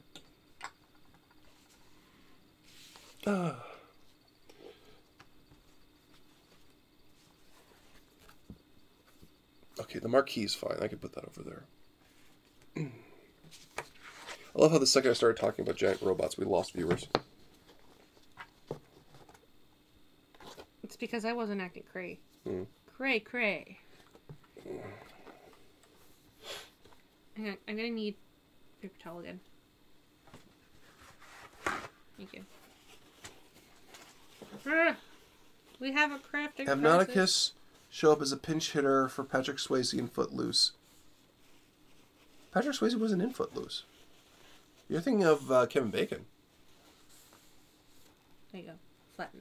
Yep. Footloose. Ah! You okay? Goose noose. Giant robots. Why didn't it bring in more views? I don't know. Because we're down to 3 now and 7 on YouTube. So. Got the. What? We've got the people drinking juice. Footloose. Goose noose. You all saw that, right? You all heard that, right? So Mike, can I tell you how Xeon's new suit works to pilot, or do you want to see it in Thunderball? I'd rather see it in Thunderball, actually, because that's good. Mike, how are you liking the SRT games you got? I love them. I love them very much. How you doing, babe? Welcome to the sick stream where everybody's sick. Sick. We got half an hour left. Then we go to dinner, and then we don't do anything else for the rest of the night. All right, are you okay, babe? You all right? Watch Battlestar Galactica. We gotta watch Battlestar Galactica. Battlestar Galactica. You gotta go Battlestar Galactica. Does she need a recharge? Of course, it is 5 o'clock. It's getting to 5 o'clock. Everyone could be going for dinner. The stream of giggles. The stream of giggles and sickness. Yes. Does she need a recharge? Yes. Sekiro Shadows moan twice. Tell me! Sekiro. Yeah, apparently the world's losing their mind over Sekiro right now. I don't know why. Why is everyone losing their mind over Sekiro and accessibility? I'd like to know. You okay, babe? It's basically Japanese Dark Souls. Yeah. Dark Souls games are hard, so what's, like, okay, why is there this huge accessibility argument happening about it? Japanese. Well, that is true. It's sexy Shasmon twice. What are you... You okay? Yeah, I'm tired. Yeah. Which Battlestar Galactica? The new one we're watching. The 2000s series. You know, I don't have enough hair for you to do that. You have enough hair to do it. Love you. There's enough hair. It's hair. Different game-based style, but it's not Bloodborne. Sam is loopy. Yes, she is. Same dev as Dark Souls. FromSoft makes the Soul games and Sekiro. Yeah. Yeah, no, I've been watching this huge argument about accessibility in this game, right? Which... Why do you always go down further away from the thing? Because I'm scared. I hesitate. Why? Well, why am I scared? Have you seen me in a relationship? I'm in a relationship with you. I know. You know how scared I get. This should not be news to you. I've always been too scared to go to the edge. Wow, that's a fucking metaphor of my life, isn't it? It's a metaphor right there of your entire life. Yeah. Okay, I like doing things as precise as I can. Is it wrong to think that Mike was about to huff the glue for a second there while Sam rubs his head? I'm huffing enough of it now. The fumes of these are intense. Okay, I'm just gonna even this out a bit. It smells like tofu. It does not smell like tofu. It doesn't fucking smell like tofu! It smells like tofu. It doesn't smell like tofu. It does. Would you stop? It smells like tofu. Would you stop? like fried tofu. Doesn't that smell like fried tofu? Not fried You're tofu. making me hungry for tofu! Like regular tofu. Would you stop? No! Maybe I want tofu. We're not having tofu tonight. Could have tofu. We're not having tofu tonight. Get tofu. You know we're not. I know. But we could get tofu. I'm going to steal that metaphor. Is there anything Mike was about to ask Mike? Steal that metaphor. In the words of student Sterling, get good, son was my response to send. No. Yeah, like, okay, here's the thing. The only argument for accessibility, right, for people enjoying it, is people who physically cannot respond in terms of reaction to the game, right? But that's... I don't know enough about that to comment on it, right? Or to argue one way or another on it. When Sam was caressing Mike's head, it reminded me of B'Etor in Star Trek trying to seduce Captain Picard. Which one was B'Etor? I watched all of that. How did I forget that? Oh, God! In the fucking movie. Insurrection. Christ. There we go, I got it. I haven't seen a bald man in over 100 years. Also, how do you not get around to swimming? Star Trek Insurrection.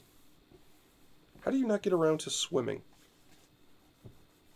One of the Duras sisters. Thank you. Sorry, I got that wrong. I swim. Swimming. When Picard was the arbiter of succession. That is right. I forgot. Oh my god. What are you doing back there? Mapo tofu? Maybe.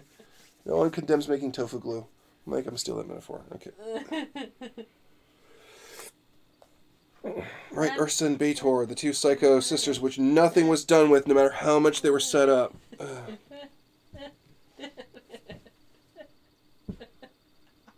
Fuck it. Start spreading the news. I'm leaving today. Right to the very heart of it. In Newark, New York. These vagabond shoes are longing to stray right through the very heart of it. In old New York, I wanna wake up in a city that never sleeps and find I'm king of the hill, top of the heap, a number one. This vagabond shoe are longing to stray. I wanna make a start of it. New York. I know how the song ends. And if I can make it there, I'll make it anywhere and up to you. New York. New York. Are you happy? Yes. Are you happy? Yeah. I meant them. That's fucking adorable. Oh, that's right. In Generations, Riker had Worf blow them up with a photon torpedo. Fuck. Yeah. They got an encore too. Well, we didn't lose, viewers. Is liquor purchasable in Canada on Sundays? Yes.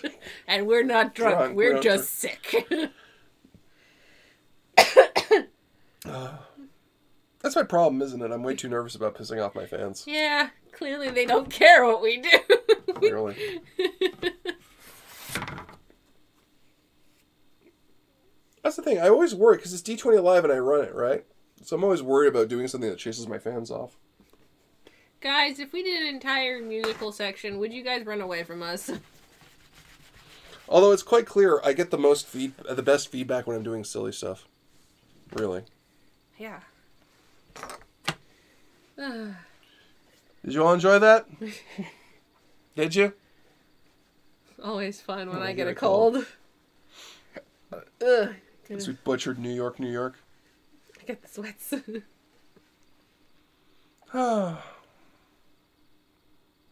Depends on the musical. Fair Not Heathers, because Heathers is weird. What the hell is Heathers? Okay, so the Heathers musical is based on the movie of the same name. Now, Heathers. This is what happens in Heathers. Heathers. It always brings us joy when you guys sing. Oh, thank God. So, what happens in Heathers is it's about this girl named Rebecca. Mm-hmm. I know. It's a complete fucking cop-out right there. But what happens is explain this to me. I just block it out every time. So what happened was that in the movie Heathers... Let me just make sure there's no glue excess here. In the movie Heathers, Veronica... Thank you, Veronica, not Rebecca. So what happens is that Veronica is not a popular girl in school, but she wants to be a popular girl in school. So she ends up... It's not perfectly lined up, I'm sorry. It's okay. She has only one skill, and that's apparently forgery. In terms of, like, signatures and handwritten notes. So what happens I'm not a popular girl at school, but I have one skill. Forgery. So what happens is that she saves the 3 Heathers from getting detention by forging a hall pass for the 4 of them. And the other Heathers are like, hey, we can use that skill. We'll make you a popular girl. And then so Veronica's like, cool, now I'm a popular girl. But her best friend, who's also not a popular girl, gets roped into one of the Heathers' shenanigans. Mm-hmm. At which point it kind of culminates at this party that they were going to. At which point the Heathers are like, oh, well, if you didn't want to follow up with this shaming of your ex-best friend, then we're going to make sure that you no longer end up a popular girl. I haven't gotten to the tier. I'm getting to him. So meanwhile, the entire time that they've been plotting this whole thing, Veronica has been talking to this one dude who's that one guy who wears the trench coat at school, because he's also a new kid, because transfer students are always hot. And he was like, all right, I'm cool, but weird. And so Veronica was like, yeah, I don't want to do that. But then after the party, she's like, screw it. If I'm not going to be cool anyway, I might as well sleep with this dude. So she sleeps with Trenchcoat Kid, who I cannot remember. Is his name JD? I think his name's JD. So she sleeps with this guy who, at that point, he goes, well, do you want to get revenge on the Heathers? And she's like, fuck yeah, I do. And so they go over to the one Heather's place who is bulimic. And they're like, oh, well, she's hungover and everything. And then Trenchcoat Kid goes, hey, here's a cocktail of things that'll make you not hungover so you can go to school. Turns out he just gave her, like, Drano, and she dies.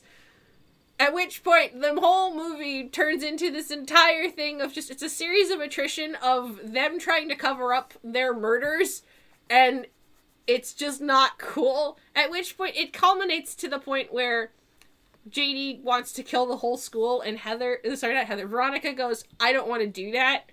And so she fakes her own death, so that way Trenchcoat Kid will be like, no, I don't believe this. I'm going to go do it anyway. So then she's like, well, I'm going to now come back from the dead, air quotes, in order to stop him. And she shoots him with his own gun in the school, school furnace room or something like that.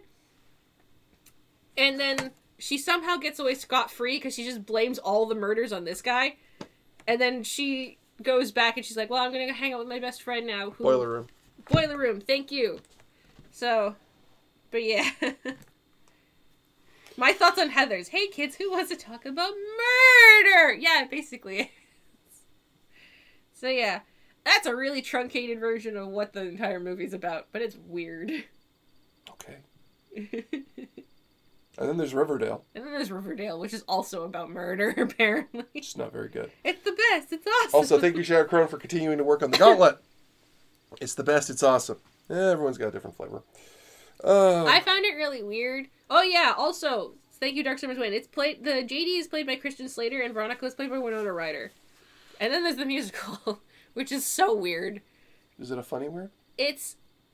Okay. You know how they, like, sometimes make musicals based on movies, but they don't know how to write songs. Yeah. That's basically what Heathers is like. It sounds great, but then you start to really listen to the lyrics and you're like, what are they singing about? I don't know what they're singing about at all. See, I've heard about the musical for Reefer Madness, and I've heard that's amazing. It's a satire of 1980s Breakfast Club movies. Apparently. That's what Dark Summer's Wind says. I have to make an order to test it this week on the dice I need. Awesome. All right. Okay, I think that's good. But oh. Now, Sam, for apparently your favorite faction, the Lizard Cult. Queen of the Lizards! Queen of the Lizard people. We have fire lizards. Those are just dragons. Fire. Am I the Queen of the Durgans? I'm Queen of the Durgan cult. Queen of the Fire Durgan cult. All Durgans are fire Durgans. Ah. You alright? I'm Queen of the Durgans. Okay. You mean like Spider-Man the Musical and people legit keep having the Macbeth syndrome where people would either get injured or die? Yeah. Yeah. Oh my god. I read the plot for the Spider-Man musical and it's a pile of trash. Back to the Lizard Cult. I liked Repo the Genetic Opera. I've not heard good reviews of it, I'll be honest. To be fair, I'm very traditionalist, I think. Yeah. I like my old school musicals. Like, my favorite musical of all time is My Fair Lady. And Mike's seen it, and he was very confused while watching it, because he's like, why is this your favorite musical? And I'm like, I love it. You've seen, because I said you've seen better musicals. You've seen A Funny Thing Happen on the Way to the Forum. I know, I love A Funny Thing Happened on My Way to the Forum. It's a great musical. That's my favorite musical of all time. But, like, My Fair Lady is my favorite musical. Because my mom was in it, like, for music director, for, like, 8 times, and I know all the songs, and I love it. It's just, I love Colonel Pickering, and I love Higgins, because Higgins is such a sexist asshole, and it's funny. He's like, what? Pickering, why can't a woman be more like a man? And I'm like, it's just, because the entire song is of him going, why can't a woman be more like a man? And I'm like, Higgins, are you just gay? Are you just gay? It's okay to be gay, dude. And I died because it was so funny. Let's play D&D and turn the entire town into a murder place. But then the CDC doesn't want to investigate the new disease because reasons, and then let's quarantine the entire town because reasons. I'm always fond of that part of The Simpsons where Lisa falls into the river of Duff beer and loudly proclaims, I am the Lizard Queen. The only musical I've seen performance live was Avenue Q from Atlanta's Fabulous Fox Theater. I wish I'd seen Avenue Q live. I wish we'd seen Wicked live. Yeah. We had a chance to this year and we couldn't. It was last year. Last year, because we didn't have any money. Yeah. I got the orange and the green to red D4, blue D8, yes. Yeah, you're fine. Blue D8 and red D4. I'm dying. You dying? There's a floaty bit in my water. Is there a floaty bit in your water? Yeah. I'm covered in glue bits. Okay. You can't drink it. There's floaty bits in my water. Okay. You don't have to drink it. Okay. You will have to wash it out. I will, but it's just... See, I showed you the plot for St. Elmo's Fire, and I watched you die as a human being. Nothing to do with St. Elmo's Fire. At all. So, in terms of musicals I want to see, for ones I have seen, the best one I have seen is Canada... I can't read. Candace and the Philharmonic. Thank you. Okay, I've seen We Will Rock You because Is that any good? Yeah, it actually is. It's the movie or the normal one? The musical. Music? Yeah, okay. The music, okay, because so this is what happened. Oh, I'm thinking of Rock of Ages. Yeah, that's Rock of Ages. That's different. So the musical for We Will Rock You is an entire musical written around Queen songs, and it's silly. Does your Patreon include being able to play games? No, it does not, Dark Summer's Wind. No, we've talked about it, and there's a reason. There's a reason why we don't want to do it. It's because of the fact that we're afraid that people who want to play the games with us will expect them to also be up on our YouTube channel. And we're not doing that. Candide. Oh. Candido. Thank you. Candide. It's Candide. Yeah. Candido. But yeah, our fear about having games, being able to play games, is that we're afraid that people will expect them to be put up on YouTube as if they were a part of the regular D20 Live canon. Yeah, which they're not. Which they're not, because any game that we would run for fans, it's better if we do it in person, so that way people will 100% understand it's not going to be filmed. Yeah. And I did try to run a game at Breakout. Yeah, and very, very limited success. That had its own ball of problems. Yeah, so. That's a legitimate fear. Yes. Yeah. So we didn't want to have any of the games, like we didn't want to have to put that on any GM. The other thing is too, you never know who's going to come in for a game like that to play it. Yeah. Not to say that any of you would be shitty, but all it takes is one shitty person for like 3. Let's say that it's open to 4 people, and one shitty person just comes in to ruin the experience for everyone. Yeah. At which point, it's not fair to you guys, because the rest of you who are being good. Yeah, because we had a bunch of people who just came in randomly, and they're like, "Oh, do you have this?" And we're like, "Well, it's a part of our Patreon thing." At which point, they're like, "Oh, well, if I donate to this for one thing, like for 1 month, will I get it?" And we're like, "Yeah, you could, but you know, right?" But it's like one of those things where it's just like, "Oh, I just want this to happen," right? And we're afraid of that, not necessarily for the people who are. Not necessarily the people who are always good and always will be good because there are real fans. It's the people that are like, oh, it's the one-off people that come in and be like, oh, well, you're doing it for this thing, so I might as well. That English good, right? I think. Did people make sense? Anyway, Candide in the Philharmonic. The story of a princess and her childhood friend, love interest being swept up in an adventure while pirates attack the kingdom and steal the princess away with her matron. Sounds fun. Deal with sex in a creative and funny way while throwing women in the air, and first they hate it, but then they like it. Okay. Yep. It's one of those time period pieces, isn't it? I can see that 1 and 4 is bad odds. Exactly, right? Yeah. So we don't want to ruin it for people who legitimately want to actually have fun with it. Right? It's why for Con Bravo, you guys want to do a game. Well, okay, because this is what's going to happen, right? This is what's happening. We're having the D20 Live stuff happen, that the panel and everything is happening. We're also having Devin, he's going to be running some games in the tabletop room. So if anybody is going to Con Bravo, you guys can also play a game with Devin. Yeah.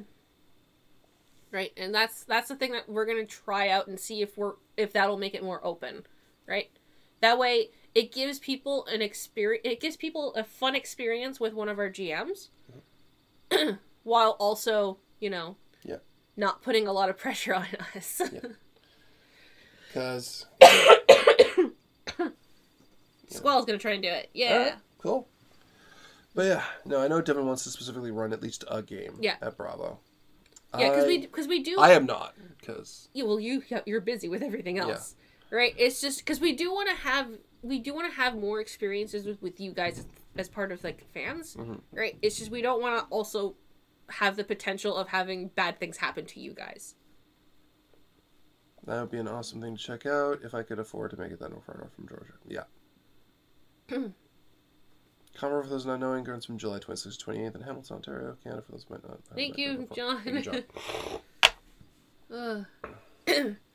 I can English good even though I have sick. I wouldn't mind it being his Eminent Mutants and Masterminds campaign. Well, we'll see. We don't know what Devin is running at. So, because he hasn't 100%. He might be coming up with something original. Yeah, he might be coming up with something original. We gave him full just onus to do that. Yeah. So he hasn't told us anything about it yet. So. This isn't lined up either. Can I see? Yeah, I'm undoing all your good work. I'm sorry. It's okay. This is not so bad. It's really wet on the side. Yeah, that's why I'm cleaning up the excess.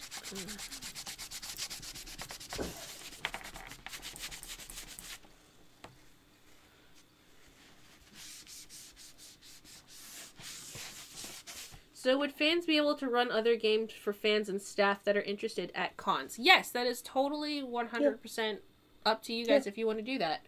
You are 100% fully allowed to do that. Yeah. This is really wet. Right? Like, if you guys want to... Because if you guys want to hook up to play games, that's totally okay. Yeah. Right? That's why we created this Discord. It's so that way you guys can meet other people who have similar interests. Yeah. Right? So, if you guys... Because I think don't we have a channel where it's looking for group? Yeah. Yeah, we have a channel where it's looking for group on our Discord. So if you guys want to actually, like...